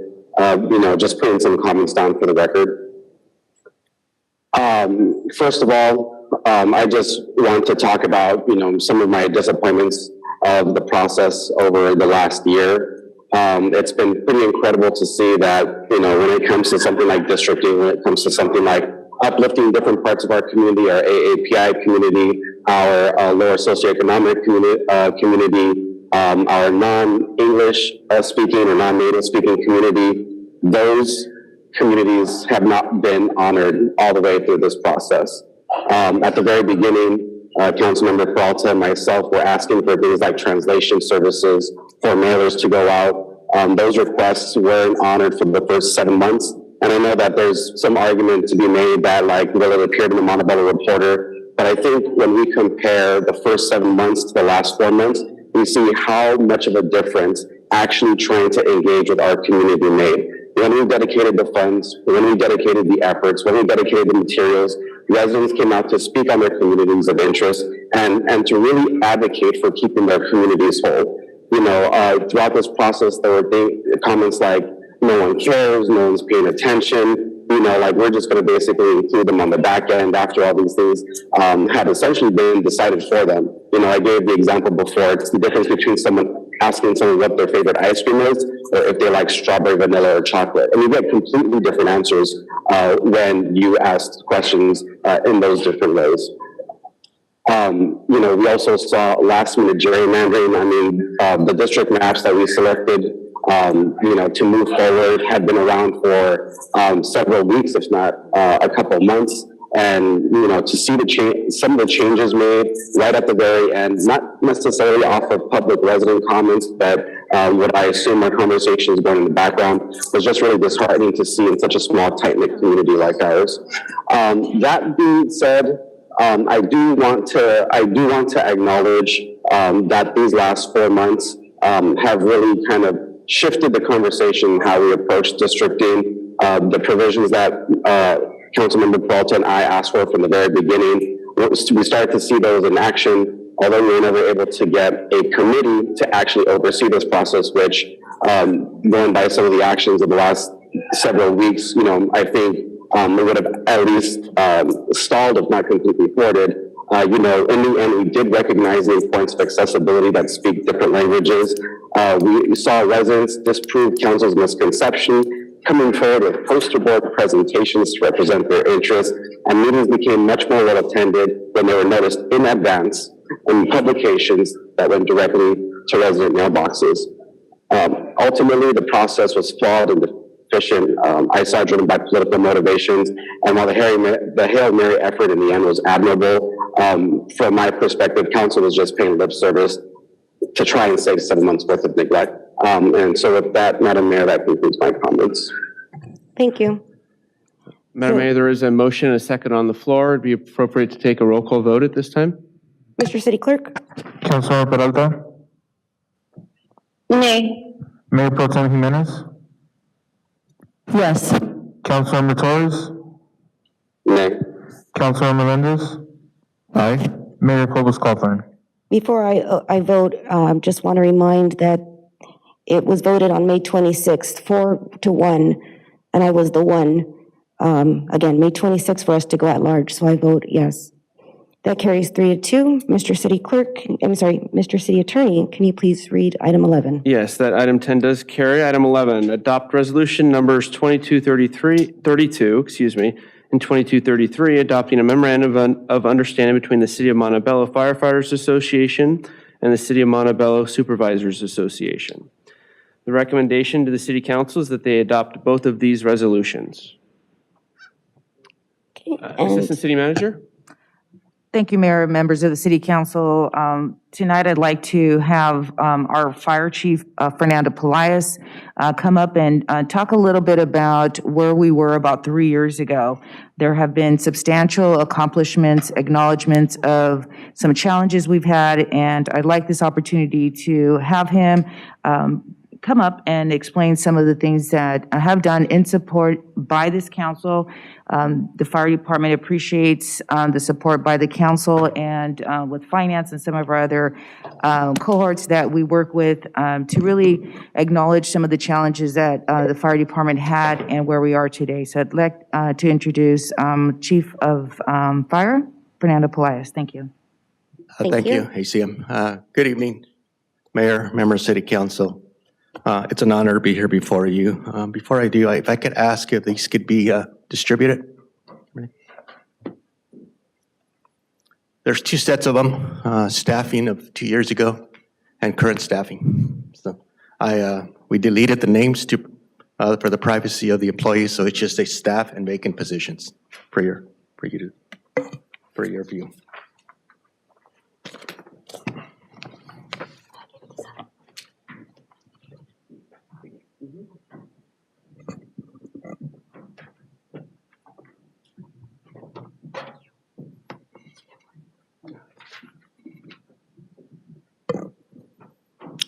Thank you. Like I said, so highlights. I want to highlight our department, your department, what we've accomplished under your leadership, under your time. I just want to make a note. Vacancies vary from time to time, as they are fluid and constantly change due to promotions, workers' comp, and other factors. However, in the last 2 years, we have been able to retain 75% of our workforce. Prior to 2 years ago, our stats were averaging 37% retention. That is huge. We're headed in the right direction. So we're doing things right. April 13th, I was here at the council meeting, and in discussion, we discussed the need of a force station and a training center to better meet the current needs and the demands that we face currently. Businesses, housing, including the fact that we have a significant amount of cannabis operators, and an increase in vegetation fires. Our call volume is going up, our medical emergencies. By creating a force station to better meet the needs of the city and serve the residents translates the needs to hire additional staff that would increase the public safety resources in the city by approximately additional 20 full-time employee positions, firefighters, paramedic captains, and battalion chiefs. Also, the department is hiring an additional 5 FTEs right now. They are in backgrounds and are doing very well. They are expected to start the academy and orientation in early June.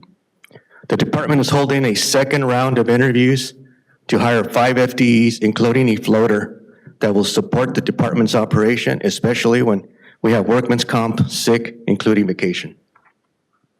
The department hired 7 lateral engineers. This rank is currently filled. The department promoted 7 fire captains. The rank has only 1 vacancy, and we expect to conduct another test, promotional recruitment projected for November of 2022. The fire department increased its full-time employees, this is huge, from 56 to 76.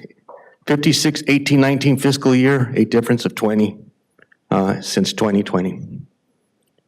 Thank you. The fiscal year budget for 2021 budget of $15,814,000 represents a $2,124,000 increase over the previous fiscal year 2021 adopted budget, signifying a 15.5 year-over-year increase since 2019. And more than half of these increases is related to salary and benefit cost, with the remaining increase appropriated and allocated for additional staffing, replacing of aging and obsolete equipment and supplies. Fire department, I'm proud to say, implemented the Captain Miller program to improve recruitment with the goal of a diverse, inclusive, and equitable workforce. This allowed to approve 4 FTEs, paramedic positions, into the budget. This program is intended to encourage youth to become firefighter paramedics. Outreach is done locally.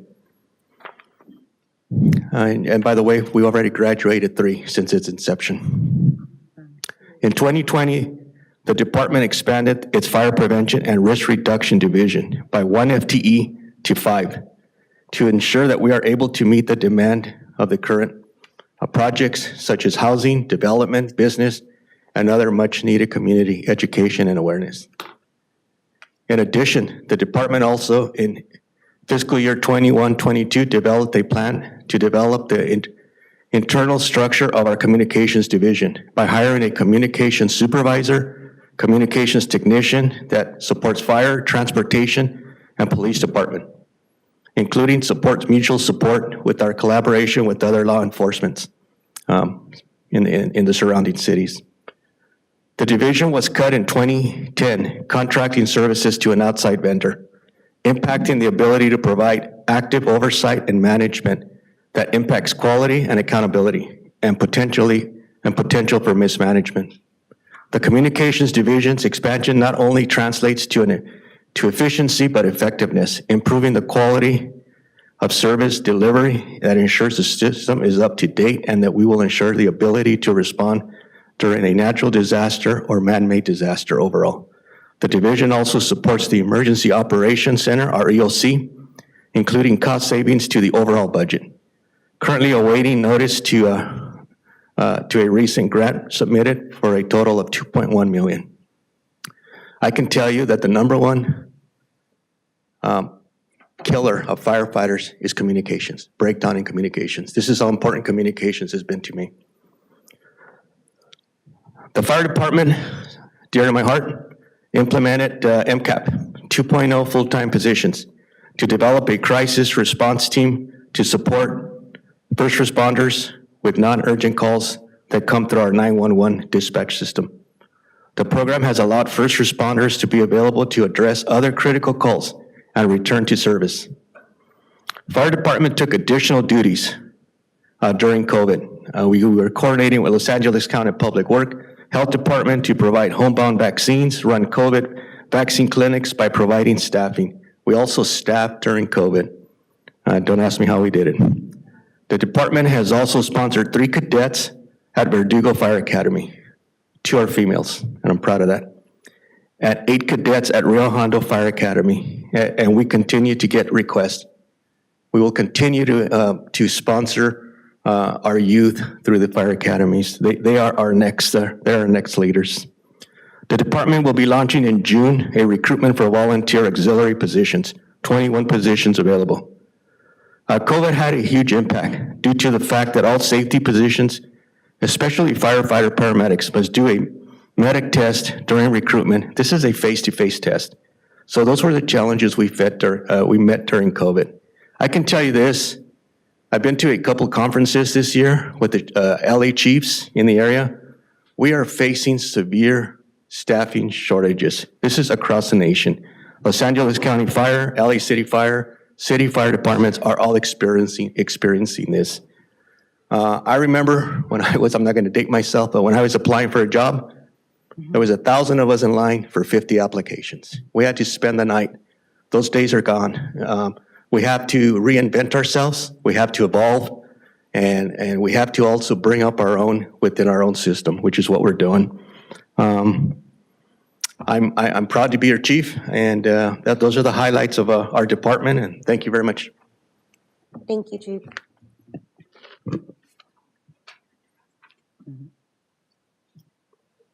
At this time, I'd like to introduce our Director of Human Resources, IT, Nick Razzo, who will be presenting on the MOUs.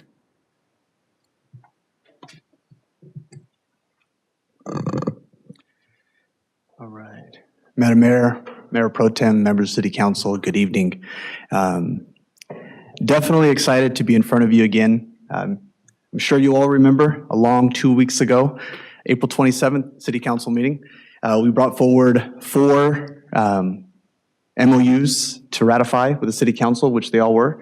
One of those, Chief, fire management, which was great to see from April 27th. Today, again, very excited to have 2 more groups and MOUs to bring forward for ratification. One of those being our Fire Association and the other our Supervisors Association. Some of the presentation you see tonight is a duplicate from before, but some of it is new. I won't go through it as slow as I did last time. I'll make sure to go through it a little quicker, but some of it is very important to mention.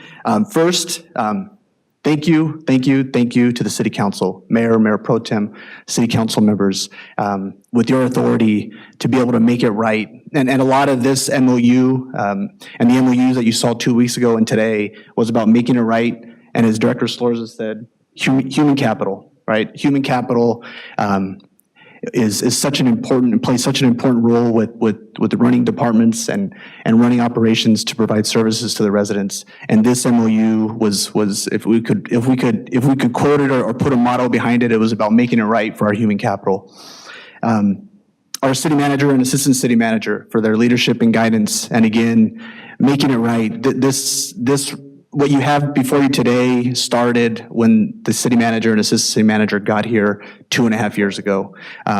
Meeting with all the labor groups and seeing, and meeting with all of them, seeing what was on their mind, and many things that were on their mind had to do with class and comprehensive MOUs and some of the neglect that they've realized over the years and over the decades.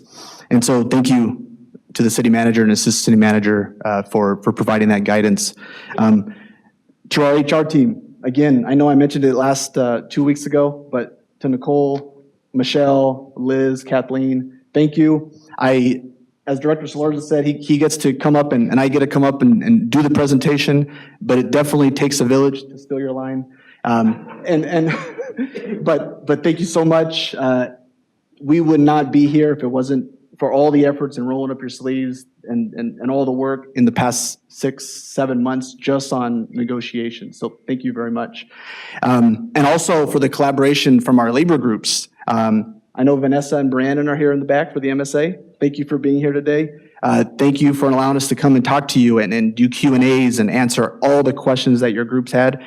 Also, I know Joey wanted to be here today, but I know he had he couldn't make it, but we talked last night and I told him, hey, I just want to thank you for allowing us to do the one-on-ones with the guys, with all the firefighters and with the engineers and the captains and to come and do Q&As. Just quick story, after the April 27th council meeting, the next morning, April 28th, 8 a.m., the HR team and I were over at headquarters doing Q&A for about 2 hours with the fire group. Met with, I want to say Angelica, there was about 30, 40 guys in the room. Did Q&A, got to know the guys real well. And by the end of the conversation, I think we had a couple cheers, some fist bumps. They were excited. By the time I got back to City Hall, which isn't that far, probably 15 minutes later, I got a call, unanimous decision, we're ready to move. Very exciting. And thank you to the HR team for being there and helping me with answering all those questions. So thanks again, Joey. Hopefully you're watching. Again, the negotiating this round was different. It wasn't your typical COLA, cost of living adjustment. The inequities that we had here in the city of Montebello, for the neglect over the years, to have positions that were 40% behind market, COLA was not going to fix. So we had to take a different approach, which was doing the class and comp, having data live at the table, which is about as transparent as you can be. When everyone at the table, the groups and the city, is all speaking and negotiating from data that exists from the market. And with that, we started that process in September of 2020. Next slide, please. Next slide. I got ahead of myself. I got a little excited. So with that, because the city hadn't done a study in 100 years, I think we're 100, 101 now, we took it slow. And there's really three parts to this study, which was obviously one is the classification side, ensuring that all positions were titled correctly, were in the proper classifications, and then obviously the compensation. But we took it slow. We did a world tour, and I think we did about 12 presentations, day, night crews, all the above, at every facility you could think of, because we wanted to make sure we educated all employees before we started this process about 1.5 years ago. We met and conferred with all the groups, even on the comparators. We want to make sure that even the market, which for the case of the city of Montebello was 17, it was presented by our third party as far as recommendations. We also took input from all groups. And for miscellaneous employees, for the MSA, it was 17 cities, and for the fire group, it was 12. 12 of those 17 had fire departments. So we wanted to make sure that it was transparent. We wanted to make sure that even the market and the data that we were going to be comparing was agreed to by all groups. And that took time. We have 10 labor groups here, so it was quite the tour. But we established a market. Next slide, please. Next slide. We presented those findings in July of 2021. Again, we met with all 10 groups, presented those findings. What we found from the study, which was not good, is that 83% of the positions were more than 5% behind the market. And on average, Montebello was 21% behind the market on the salary ranges for its positions. For firefighters were about 10% behind the market. Engineers were about 7% behind the market, and captains were about 6% behind the market. And close your ears, MSA, but on some of your positions were almost 30% behind the market. Next slide, please. So again, in November of 2021, we officially, again, backward planned it, got the data, went through the study, formally started negotiating after receiving approval from the city council for the authority to start meeting with all the groups. And again, in November of 2021, our city manager, assistant city manager, our director of finance, and the human resources team. And some of the things that you see in the MOU that are attached to this the report for both fire and MSA. Structured salary schedule. We were the only one of 17 cities that did not have a structured salary schedule. We have essentially a salary range for every position in the city. Not good practice. So now, again, just as we did 2 weeks ago, we were ratified a new salary structure, actually for the first time.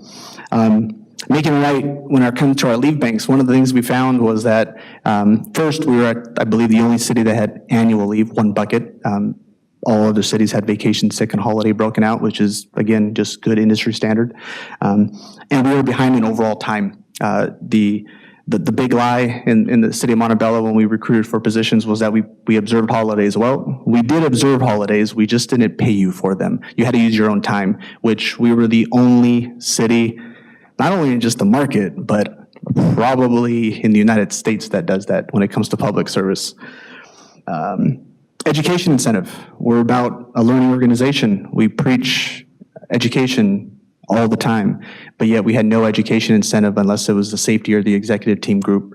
So we now have education incentive for all miscellaneous groups, 200 for a bachelor's, 400 for a master's, and 25 for certificates, up to 2 certificates. So that was huge.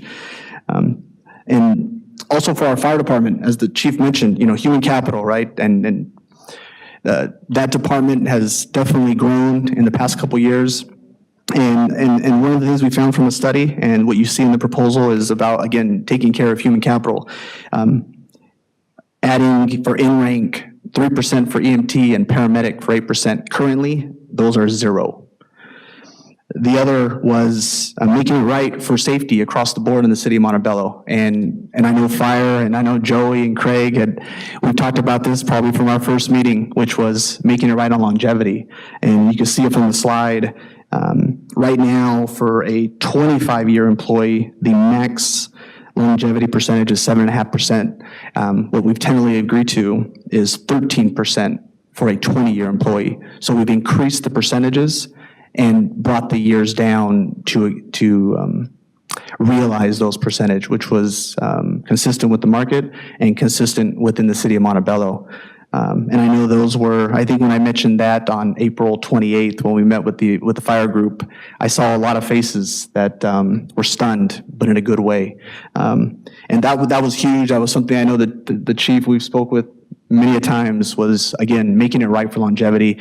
The chief spoke to recruitment and retention, having a structured salary schedule where the bottom of the range moves up, and being able to increase that max and to have longevity incentives built into an MOU is what makes recruitment and retention, not just for fire, but for all positions in the city.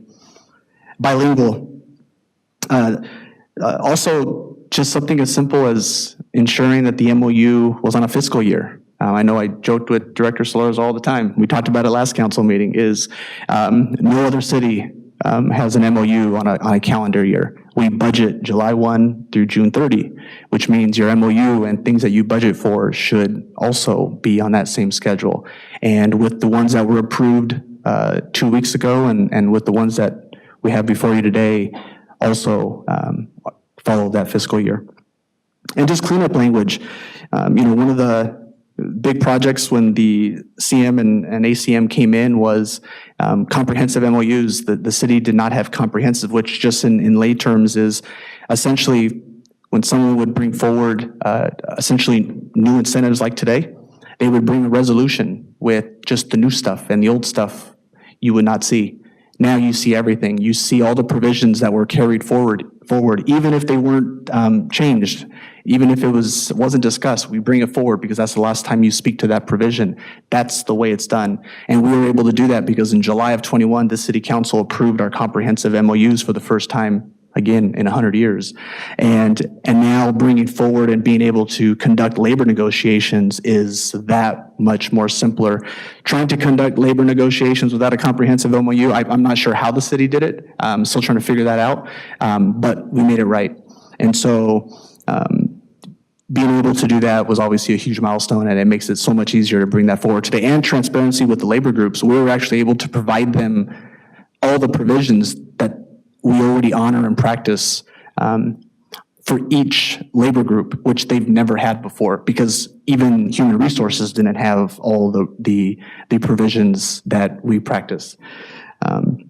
So again, from December, next slide please, from November of 21 through today, we've been in continuous labor negotiations. We still have 3 more groups to go, but I think after today's conversation I had with a couple of them, I think hopefully, fingers crossed, we'll be bringing 2 more at the next council meeting.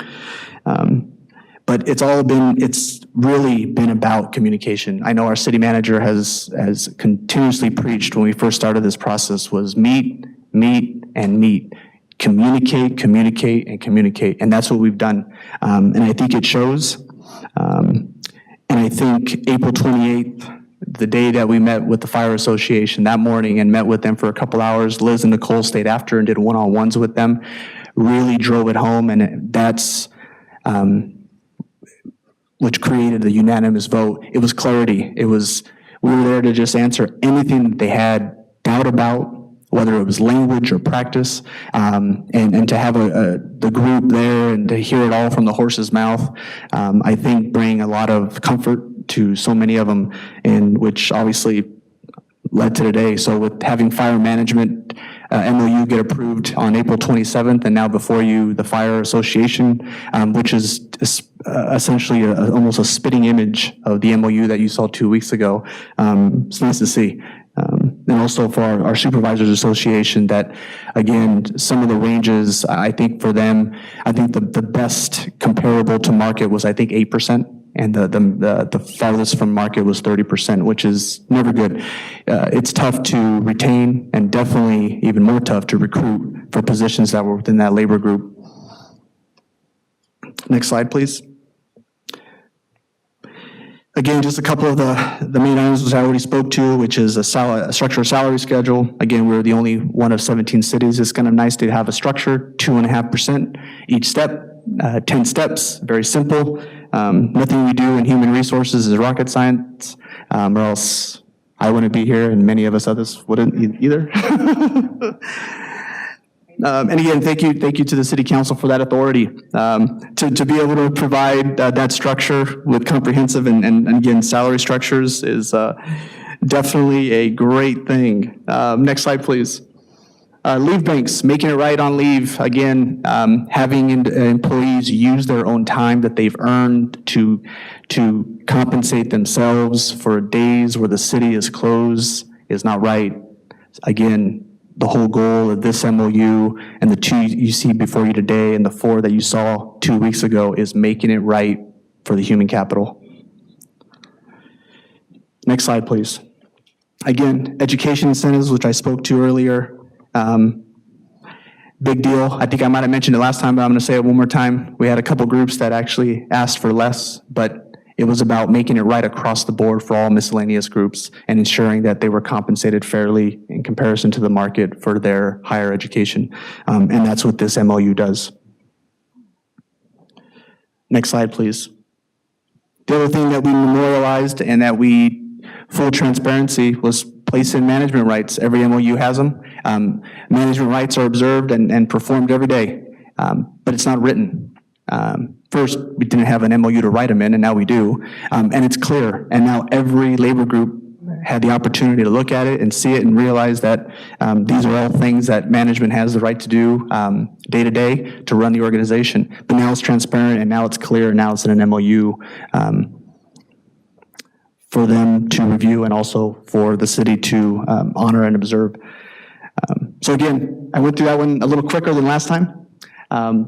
But again, I want to thank the City Council for the authority. The last 5-6 months now of labor talks have been great. We've definitely hit the time now where HR is pretty much, we're never in the department. We're always in another wing doing some type of Q&A. But this is the fun times, and again, with the 2 that are before you today, and with the 4 that were ratified last time, we'll have 6 of the 9 ratified for the city, with 3 more to go. But again, glass is always half full, and we plan on having a couple more before you at the next council meeting.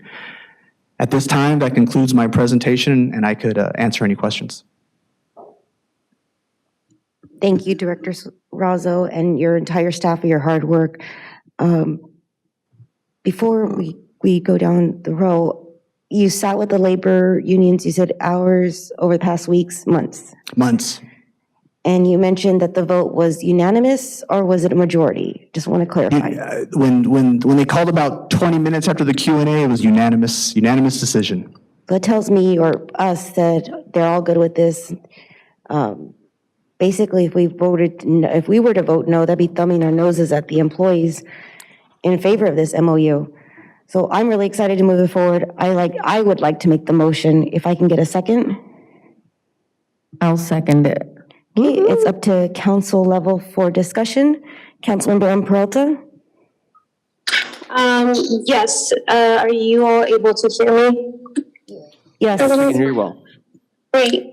So just want to thank Chief Wise for the information that you provided and sharing how our fire department has improved and the important work that the department does in our community. I'd also like to thank our negotiation team and our unions for their work and patience in getting us to this point. You know, as council, we need to find a balance in taking care of our employees while also looking out for the best interest of our residents and ensuring that our tax dollars are being transparently spent in keeping our community safe. I will say I am extremely concerned with the enforced removal of the minimum manning requirement in Section C, Article 1, completely eliminating the manning requirement and the city's responsibility of staffing stations and operations after the passing of a recent sales tax increase. I believe is a disservice to our residents, putting our fire personnel and community in danger.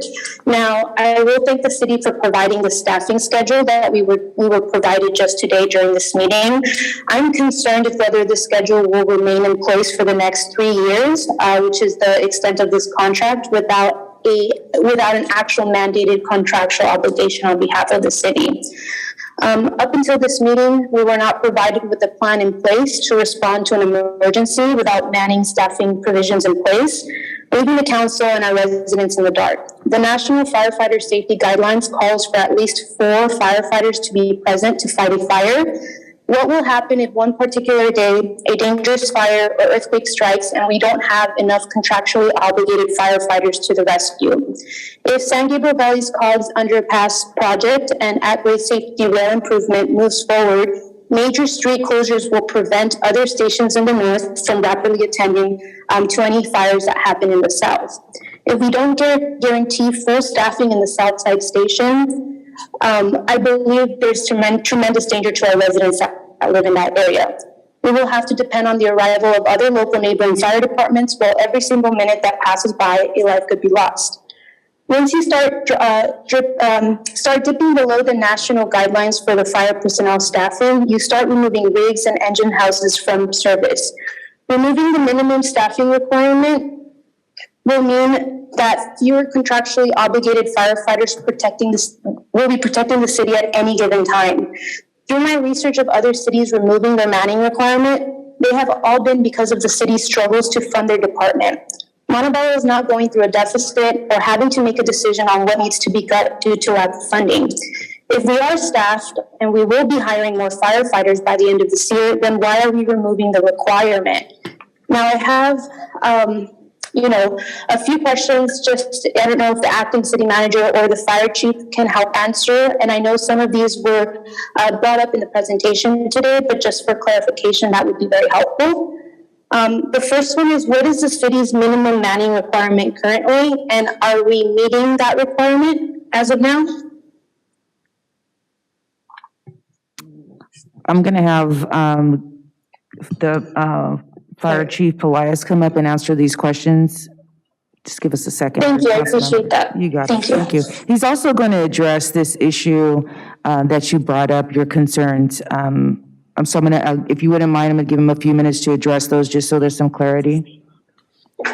Absolutely, thank you. Also, if I could just answer one part of that, just a small part of that question, which was the language that Councilmember Peralta was speaking to. That actual language was placed in a reso or MOU in 2010. So that language has already been in place for 12 years. So I just wanted to answer that prior to the chief coming up. I'm sorry. You said 12 years ago? Yeah, it's existing Correct. language. That's It's what I existing language, and the whole idea of a comprehensive MOU is you bring all language forward. So that language actually was negotiated 12 years ago. Thank you. Yes. Fire Chief Pelias? I will address minimum staffing, and in that, I will also address the minimum that we have on duty. So minimum staffing, the fire department operates a unique rescue response model of paramedic engines. These paramedics are also firefighters. Under the premise, we currently operate 3 fire stations to all staff. We staff all 3 fire stations under the standard required by the staffing model. And it's also guided by the fire service and best practices, which require 4 safety personnel in each apparatus. As a requirement, the department must abide by the principles and standards for optimal staffing levels, for firefighter effectiveness, mitigation of firefighter injuries. To explain this statement is that regardless of an MOU, the department must make every effort to ensure that we staff adequately each shift. Each shift, A, B, and C, are staffed with 17 suppression personnel on duty every day. That is the minimum staffing. With this new MOU, it gives us the flexibility to be creative with scheduling and use of paramedics in rank. With the flexibility, we are able to keep all our fire engines staffed with 2 paramedics and keep all our fire stations open, which to this day, under my watch, we have never closed a fire station. One of the nice things we have in Los Angeles County is our master mutual aid agreement. We all depend on each other. It's a very robust system in which we all draw from each other. For example, our units will all have advanced vehicle locators, AVLs, so that our dispatch center can find the closest unit and dispatch it to the call. That agreement has been in effect since 2018, and it has dropped mapping boundaries. The AVL alerts the nearest unit that is nearby the incident. So if Engine 56, South Part of Town engine, is here at City Hall conducting business, and Engine 55 is getting fuel at transit, and a call arises in the south part of town, Engine 55 is going to take that call. They are closest to that district, which is why sometimes we get calls saying, why was 55 in 56's district, or why was 57? It's the closest unit that the dispatch center will pick up. That is the beauty of this, and we're able to go move units. Our master mutual aid agreement is amazing. We move units into Verdugo cities. They move down into our cities, our fires. They're all here. We have a great mutual aid agreement with all the surrounding cities. I think I answered the 17 minimum staffing level. Mm-hmm. Yes, thank you very much. So to kind of just respond to that, I understand that this removal of the manning requirement was put in place 10 or 12 years ago, but it's now being formally enforced. I don't think that that's the right thing to do, and that, I understand the benefits of flexibility, but I don't believe that flexibility actually guarantees that the city will be equipped to respond to fires if we don't have sufficient staffing in place. If we will be hiring more firefighters and we will be meeting the requirement, then I don't understand personally why we need to bypass this mandate and remove it, which ensures the safety of our residents in case there was a terrible catastrophe, or in general ensures the safety of our firefighters who work in teams. I would like for council to have more opportunity to discuss this item and have alternatives presented, such as a 1-year sunset clause in the provision that will allow the city enough time to hire more personnel and bring back the manning provision within that timeline to ensure the safety of our community is assured. For now, that concludes my comments. Thank you, Madam Mayor. Thank you, Councilmember Peralta. I'm going to have Director Razzo speak a little bit more about that clause, just for clarity. Thank you. Yes, Councilmember. Yeah, just for clarity, as far as kind of how with labor negotiations and when we sit at the table and meet with these labor groups, when you have, like, truly now what we have is a comprehensive MOU, when there are items and provisions, as the city attorney mentioned earlier, that's current language, even if you don't discuss it and you do nothing to it, we did absolutely nothing to this language, or we didn't change any practices over the past 12 years or before you today, you bring the language forward. So some of the provisions that are in the MOU are things that were agreed to in previous years, in previous resolutions or previous MOUs. So the language that's why the language, I think the first sentence of it says 2008, 2009. So it looks like up to that point, there was a certain provision, and at that point it was changed. That was in 2010. So that language has been untouched, but that actually is what's been followed for the past 12 years in the fire department.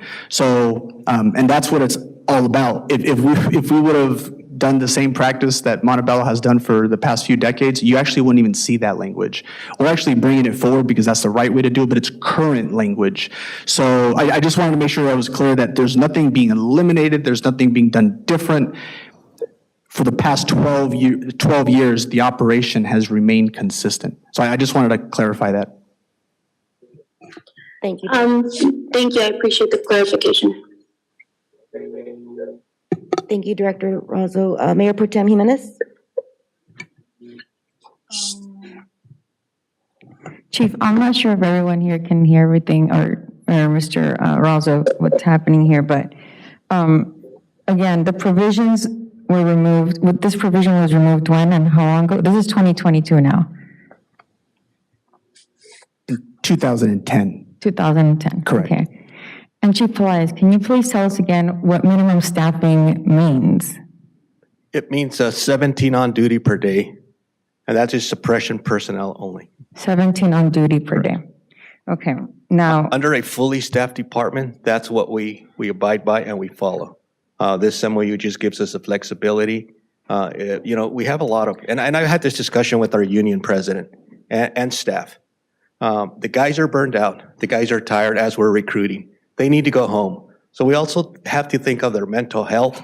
We have to think of safety. First of all, I don't want somebody working on my family member or a loved one that has been here for 7 days straight and has to draw narcotics. It's putting the city in liability.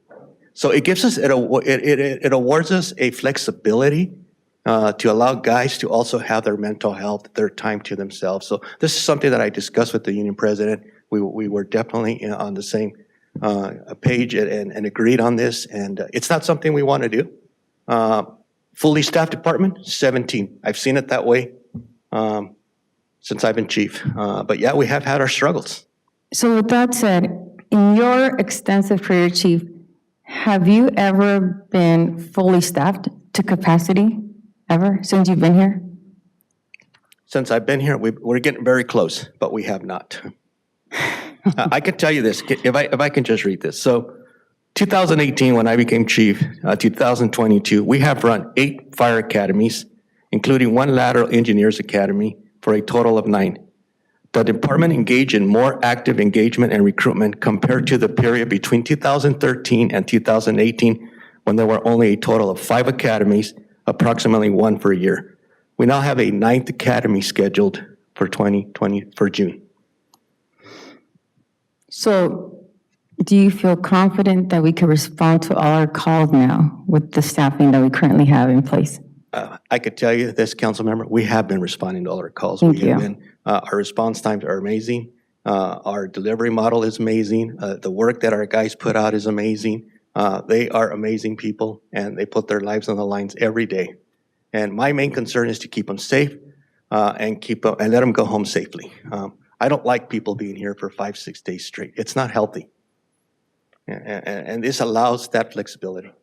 That's wonderful to hear, and this is coming from the horse's mouth right now. So I just want to make sure that people are listening to this. Thank you for that, Chief. I do have a couple of questions for you, Mr. Razzo. First of all, I want to thank your amazing team over there. I have to acknowledge that it's all women or most women back there. So please give them a round of applause because I know they're getting this work done. 6 months, they spent half of this year or half of the year on working on this. Now, I have a lot of concerns with regards to Councilmember Peralta's concerns. For the most part, it just seems like you just let us know that this was a unanimous vote, correct? Which means that every member present, every member was supportive of this, correct? We even got fist bumps, Mayor Pro Tem. You what? We even got fist bumps. You got fist bumps? We got fist bumps.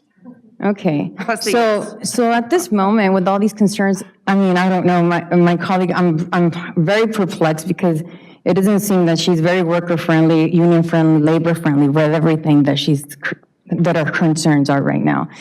Because we're speaking to the workers right now. So I want to ask, were any of these concerns that she's bringing up brought by any of the union members? This provision was never brought up at the table at all. None whatsoever during the negotiating process? That's correct. In all the 6 to 7 months? That is correct. Okay. And you said even Mr. Joey, can you tell the public who Joey is? Joey Bonilla, he's the Montebello Fires Association president. So can we say he sort of helped champion this as well? Because, I mean, he is. That's correct. We got to know each other very well. We've met numerous times throughout these past 5-6 months. Okay. So I think that makes it clear enough. I don't understand why at this point, so by any of our colleagues voting, no, this is what we're saying to the employees. I think we are in the best place, the city, clearly, with the report and everything you both have shared repeatedly. We're in the best situation, and our firemen are in the best place they could ever be. So I have no further comments. I'm just very disappointed and again, perplexed with Ms. Peralta's comments and concerns, which completely go against what us pro-labor, pro-union, pro-workers individuals fight for and stand for. Councilmember Torres? Thank you, Madam Mayor. So first off, just want to say thank you to staff and all the bargaining groups and for the time that you've spent over the last several months kind of pouring over these provisions and trying to hammer things out. I have a couple of questions. I guess this would be most appropriate for Mr. Razzo. I believe the chief has spent all of his time with Montebello. So I was just curious if Director Razzo could speak to when MOUs are brought before council, how typical it is that the first time that they're seeing it is an open session when the decision is being made. If that's been your normal experience. Yes, it is. Okay.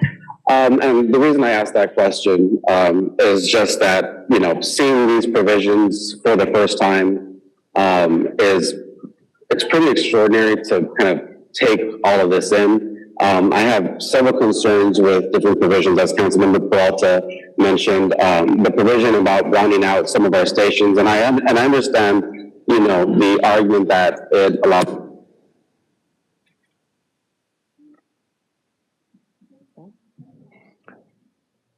Councilmember Torres, are you still with us?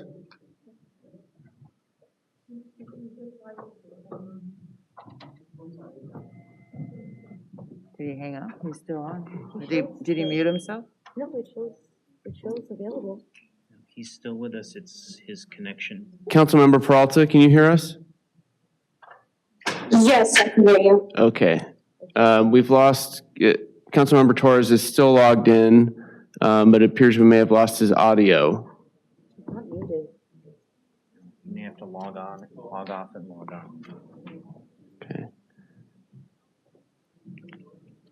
Councilmember Torres, oh, it looks like he logged off. He'll probably try to log back on. Honorable Mayor, I'd recommend we can continue with the comment, and Councilmember Torres can join us when he comes back. Okay, did you want to, well, he made the comment, but about, in your expert, like, what, you've seen this before? Wait till after, okay.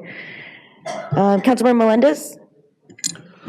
Thank you, Mayor. Just like to echo, is he back? He's back. Do you want to? Yeah, I'll just finish Okay. my comments. First of all, Oh, okay, go ahead.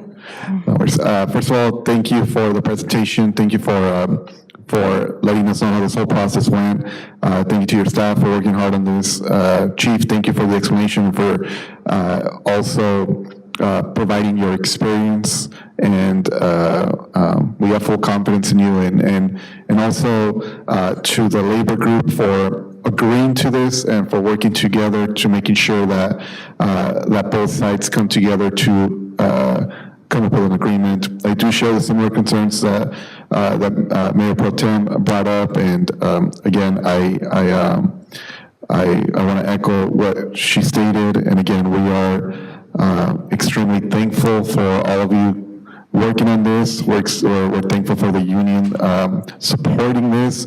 Again, I think in what we've seen, these comprehensive MOUs are for our employees, are for the benefit of our employees. So I think that's something that we always have to remind ourselves. And again, thank you all for working extremely hard on this. And it's a long process, and I know that it's at the end of the day, it's great for the employees and for the institution. So thank you both. Yeah. Thank you. Councilmember Torres, I see you're logged back on.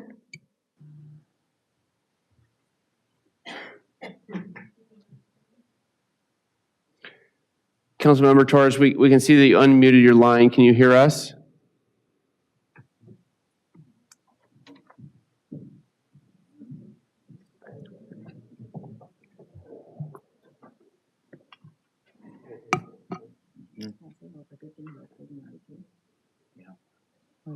Well, we're working on it. Well, it's a good thing we're addressing our IT. It's a problem on his end. Councilmember Torres, our IT department indicates that it appears to be a problem on your end. Maybe try to log out and log back in one more time. Mayor, do you want to make comments in the interim? Yes. I guess Chief Pelaez, being in your expertise, you're a chief for a reason. Being 30% below market, how easy is it for us to retain firefighters here in Montebello opposed to if we were at market rate? It was very difficult to retain firefighters here when we were below market rate. Before we were below market rate, we lost in 1 year. We lost 9 firefighters to LA County Fire Department, and those are highly trained individuals that we had spent. They were here for many years. It wasn't 8-month employees. They were 8, 7, 9-year employees that left to LA County. So this is extremely important. I do know that a firefighter was in the process with another agency. He withdrew from that recruitment when he found out that the MOU was approved by the membership. So it's definitely heading in the right direction, and it's putting out the right message. Great, thank you. Try again, Councilmember Torres. Hello, can you hear me? Yes, now we Yes. can. Please continue your comments. Floor is yours, Councilmember Torres. Thank you very much. One moment.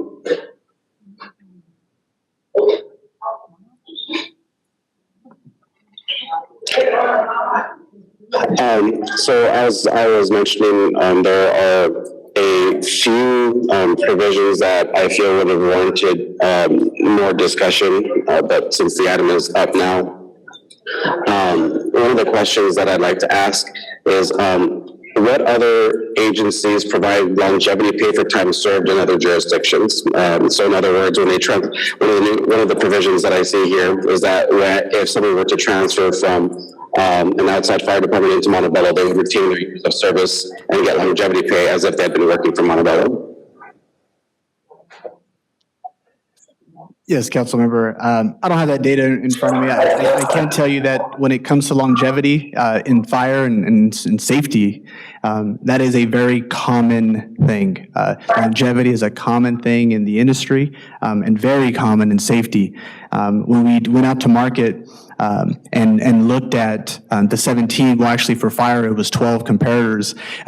Mind you, what we're taking care of in this MOU is essentially base and some low-hanging fruit fringe.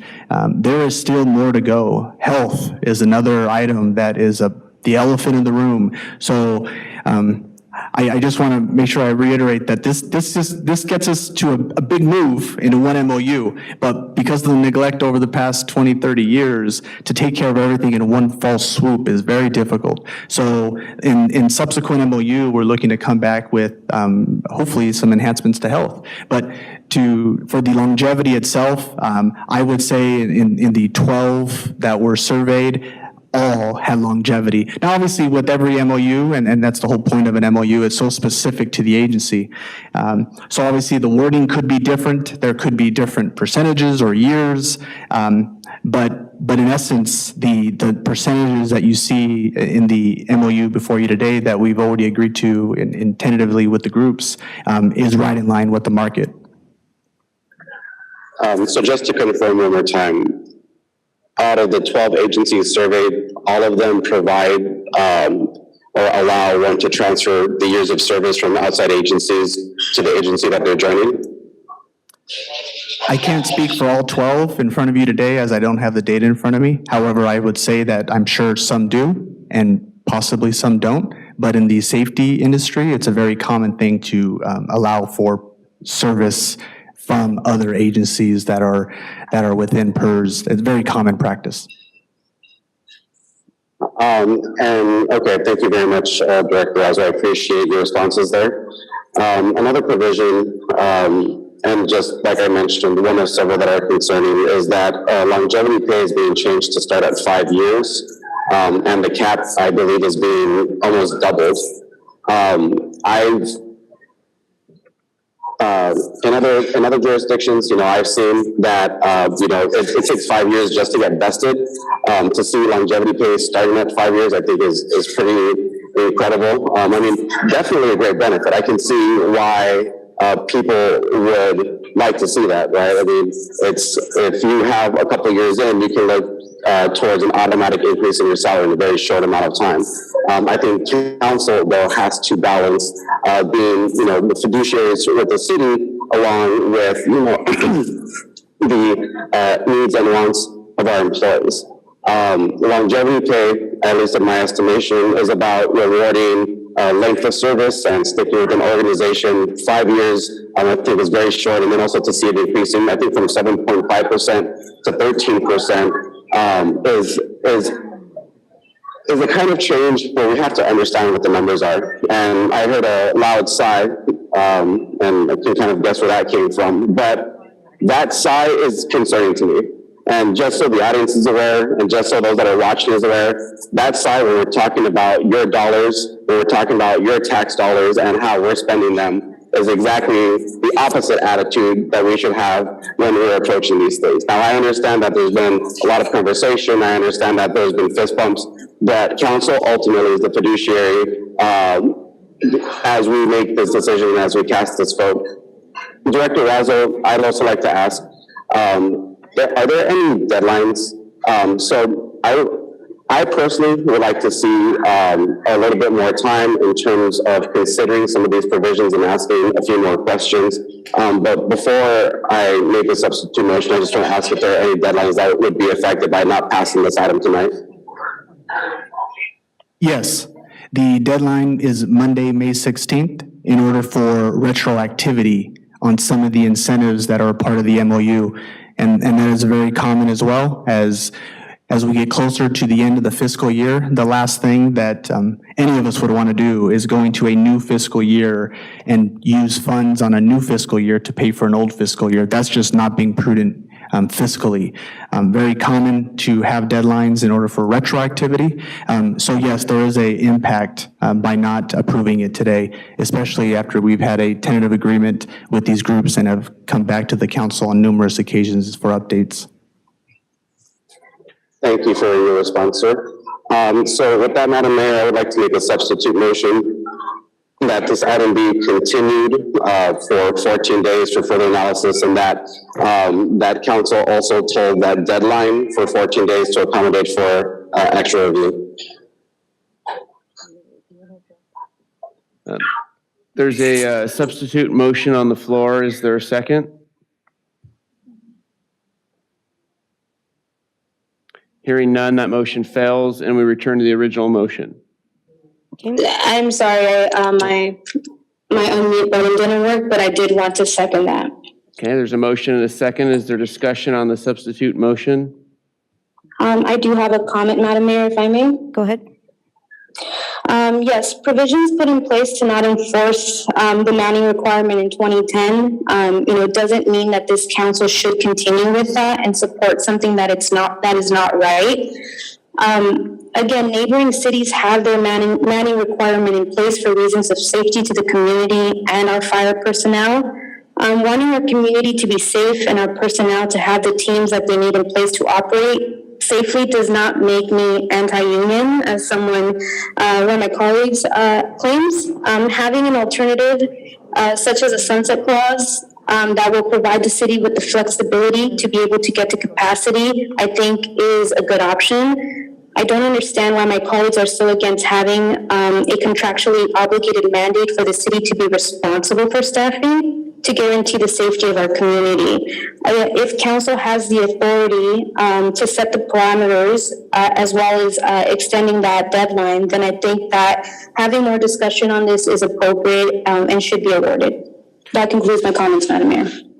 If I may briefly, Mayor, I just do want to provide some clarification that, this is a negotiation process. This isn't, the council can't really, you can issue a last and best final offer that ultimately is imposed on your employees, but that's not what we're talking about here. We're talking about an agreement that has been consolidated. I mean, you can think of it, your past MOUs were single pages of a book that were never consolidated, but the story remains the same.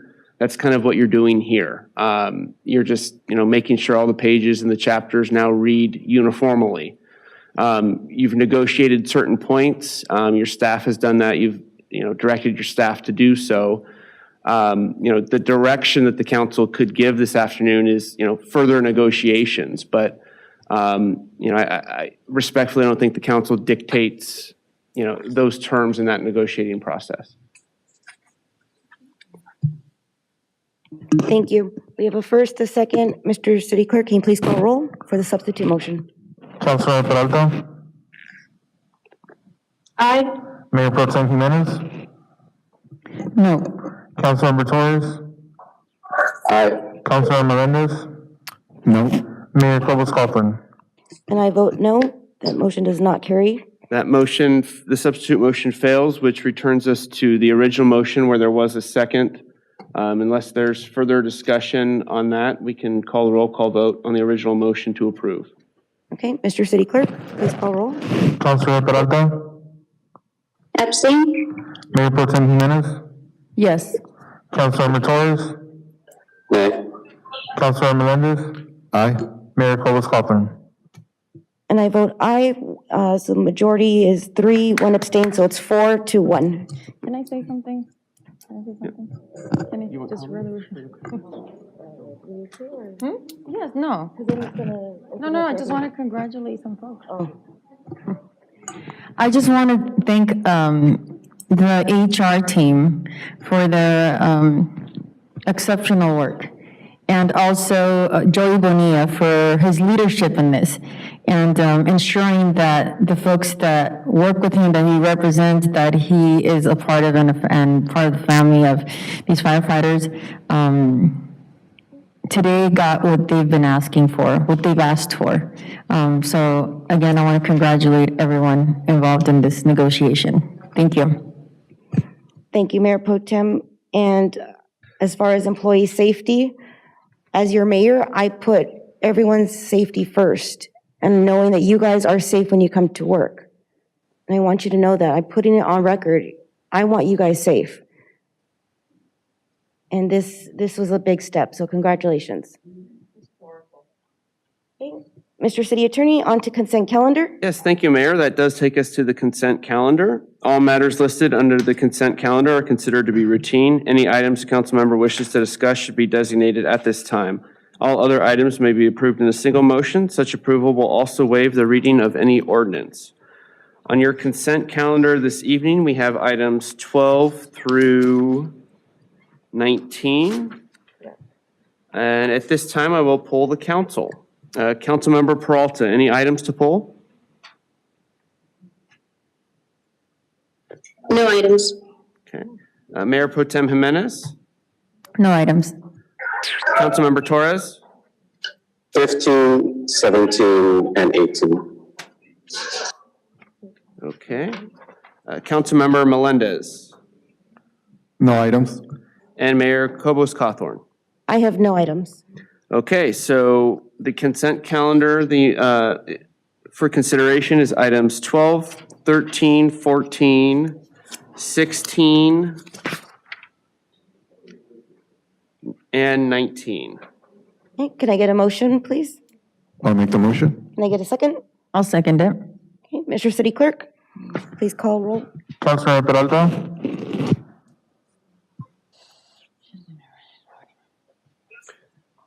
Aye. Mayor Pro Tem Jimenez? Aye. Councilor Torres?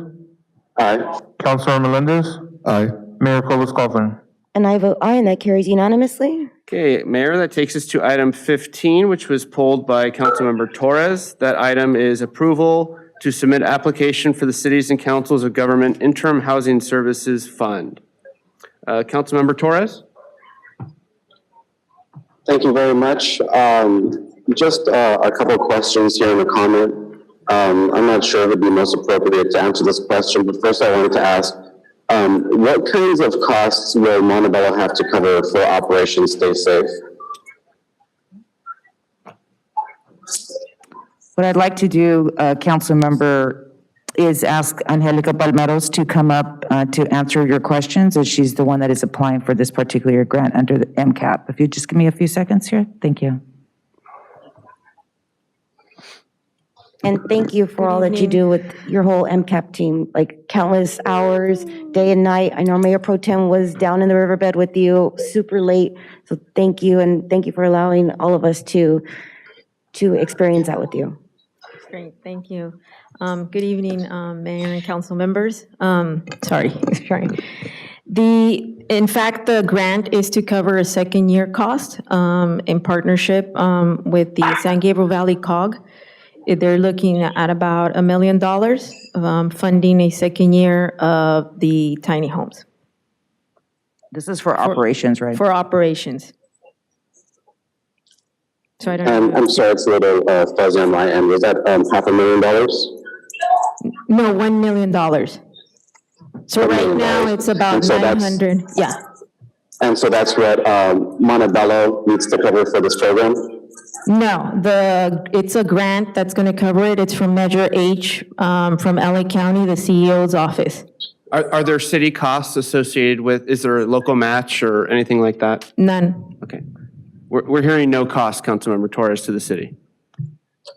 Okay, thank you. I guess just reading the item, I'm trying to understand that it looks like Montebello is eligible for $876,000 to help the MCAP program with costs and supportive services. So in the instance that we didn't get that grant, I was just curious how those funds would be covered. And you're saying that they wouldn't have to be covered by Montebello? Sorry, I didn't understand the last part. Can you repeat your question, Councilmember Torres? Yes. In this item, we're applying for a grant, correct? And that grant could fund up to $876,000 to help with operating costs. The MCAP program or the MCAP team is going to be helping with housing navigation services, among others, other operations. So I was wondering, in the instance that we didn't get this grant, how those costs would be covered. Got it. Okay, got it. Well, there is available funding. We actually came back, I think, in April to submit another grant. So we are looking for funding, and the COG actually has funding available through their San Gabriel Valley Regional Housing Trust to support housing efforts. So there's other venues to continue. Obviously, this was available money right now. We were encouraged to apply because we have a high, a high chance to getting these funds to continue operating, especially in addressing the homeless needs it's a crisis. And so there is money right now, and we're being encouraged to apply for it. So that's why we're coming forth with a lot of grants to get approval from the council. Got it. Thank you so much. With that, Madam Mayor, I motion to approve the item. Okay, is there a second? I'll second. Okay. Mr. City Clerk, please call roll vote. Councilor Peralta, Aye. Mayor Pro Tem Jimenez, Aye. Councilor Torres, Aye. Councilor Melendez, Aye. Mayor Cobos-Cothran. And I vote aye, that carries unanimously. On to item 17. Yes, item 17, authorization to issue a request for proposals, RFP number 22-9 for crossing guard services. Councilmember Torres. Thank you very much. I just wanted to note for this item and thank staff for including the RFP in the agenda. And I've made us think about it in the past. And I think that this is definitely a great step towards transparency and just providing all the documents in one place, both for historical records and then also just for ease of access and ease of use. So I just wanted to say thank you for including that here. And with that, I motion to approve the item. Okay. And can I get a second then? I'll second. And before we take the roll, just want to say thank you to our school board members, Jennifer Gutierrez, who's the president, and board member Liliana Magana for working with us on this. Mr. City Clerk? Councilor Peralta, Aye. Mayor Pro Tem Jimenez, Aye. Councilor Torres, Aye. Councilor Melendez, Aye. Mayor Cobos-Cothran. And I vote aye, that carries unanimously. On to item 18. Yes, Mayor. Item 18, approval of an agreement number 3980 with the Pun Group LLP for financial audit services. Councilmember Torres. Thank you very much. In a similar train of thought as the last item, first of all, I'd like to thank the city for including both the RFP and the winning proposal. In the past, not including these items have stalled conversations as we kind of try to understand what we're looking for. I do, however, want to note that the item, although it listed all of the respondents, did not include a table of the points that were awarded for each, the proposed costs, and the scoring criteria. And this is, I think, really, although it's very basic information and very simple information, I think it just tells a very compelling story of the decision that council is making, not just representing in our words that we made the best decision, but showing basically just cold hard numbers that that we took a look at this, that we considered it carefully, and that we made a decision based off of information. I think that's extremely crucial when it comes to accountability. And so with those comments, Madam Mayor, I want to motion to approve the item. Okay, can I get a second? I'll second. Mr. City Clerk, can you please call roll for vote? Councilmember Peralta? Aye. Mayor Pro Tem Jimenez? Aye. Councilmember Torres? Aye. Councilmember Melendez? Aye. Mayor Cobus Coughlin? And I vote aye, and that carries unanimously. And that takes us to AB 1234, travel reports. Yes, Councilmember Melendez. Mayor, I have a travel report to report. I attended the SCAG conference last week. It was a general session conference, Palm Springs, and I think they haven't had it in a couple of years, so it's great to see and to represent the city of Montebello there. Thank you. Any others? I have a report as well. Okay, Councilmember Torres, proceed. I am currently in Sacramento for the League of California Cities City Leaders Summit, the first time that they're hosting an event where it combines both policy discussions along with discussions with lobbyists. We just finished the first day a few hours ago just before we hopped on the council meeting here. It's been great getting together with the Los Angeles division and meeting colleagues in West Hollywood and Arcadia. We stood on the Capitol grounds and basically as one big unified voice demanded that the state, among many things, one, fund their unfunded mandates. The state has had a $7 billion surplus coming out of COVID, and we're asking that a small fraction of that be allocated to the $400 million that they owe municipalities and small jurisdictions for their mandates that they've handed down. Things like identity theft, things like human trafficking. These are reporting that's required by the state, and the cities are the ones that are bearing the costs. I'm looking forward to the next couple of days here. There's some great legislative sessions coming up, and that concludes my report. Okay, thank you. Seeing no others, that takes us to Councilmember Orals. And Councilmember Melendez, looks like you're up first. Thank you. Yes, I'll just be brief about this, but I want to see if I can get consensus and a direction to for staff to work to continue. I know we already have policies in place and a city ordinance in regards to illegal fireworks, but I wanted to see if we can add certain things to it. And also, I know TNT is also interested in working with the city to have a program to incentivize for the stop of illegal fireworks. Sorry, there's some background noise. So again, I just want to get consensus from my colleagues to direct staff to continue to work on a city ordinance to continue our advocacy to prevent illegal fireworks in the city. Okay, maybe we can get TNT to sponsor a fireworks show since they'd like to partner with the city. If I may briefly, Councilmember Melendez, I know jurisdictions are considering that social host liability similar to underage drinking, things like that have proven successful. So if there's direction, we'd be happy to work with the police department. Okay. Awesome. Mr. City Clerk, can you call for consensus? Councilmember Peralta? Yeah, I'm sorry, just to clarify, because it's a little hard to hear. Was this for firework prevention education or to eliminate the use of fireworks within the city? It's for educational campaign or advocacy to prevent illegal fireworks. Got it, okay. Aye. Mayor Pro Tem Jimenez? Aye. Councilmember Torres? Aye. Councilmember Melendez? Aye. Mayor Cobus Coughlin? And I'm an aye, so you have consensus. So direction for staff. Yep.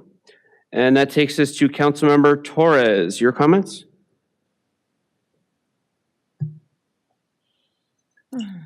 Thank you very much. So first, I I'd like to request council consensus to add Black History Month and National Donate Life Month to the list of currently recognized health and heritage months in the city of Montebello. Health and Heritage Months in our city are set by ordinance. The complete list is found as an exhibit to Ordinance 2443, also known as the council procedures that we passed back in September, October. To officially add an initiative, I believe requires an amendment of that ordinance. And so to reiterate, I would like to ask for council consensus to support the mayor's wish to recognize National Donate Life Month in the month of April. And I would also like to ask for council consensus to correct the accidental omission of Black History Month. Okay, Mr. City Clerk, please call for. Councilmember Peralta? We do. It's just not on the list. Aye. Mayor Pro Tem Jimenez? Aye. Councilmember Torres? Aye. Councilmember Melendez? Aye. Mayor Clovis Coughlin? Aye, you have consensus. Item B. I'm going to save item B for future. Okay, he's holding item B. That takes us to mayor's comments. Okay, I'll be making appointments to the Parks and Recreation Commission. It's Frank Gerardo Sr. and to the Planning Commission, Edward Franco, and you'll learn more about them in a future meeting. With that, before I adjourn, I want to thank all of Montebello who is watching, tuned in, and attended tonight. Also, thank you to my colleagues, our city manager, Renee Bobadilla, assistant city manager, Arlene Salazar, our city attorney, Arnold Alvarez Glassman, who's not here, also yourself, subbing in, and our entire staff for helping us move Montebello forward. But we still have a lot of work to do, and I think that's our focus, is all the positive that we are doing as a whole. So with that, can I have a motion to adjourn? Have a motion? Can I get a second? I'll second it. Okay, we are adjourned at 9:08, and the next meeting will be on May 25th at 5 p.m. It's a Wednesday. Thank you, everyone.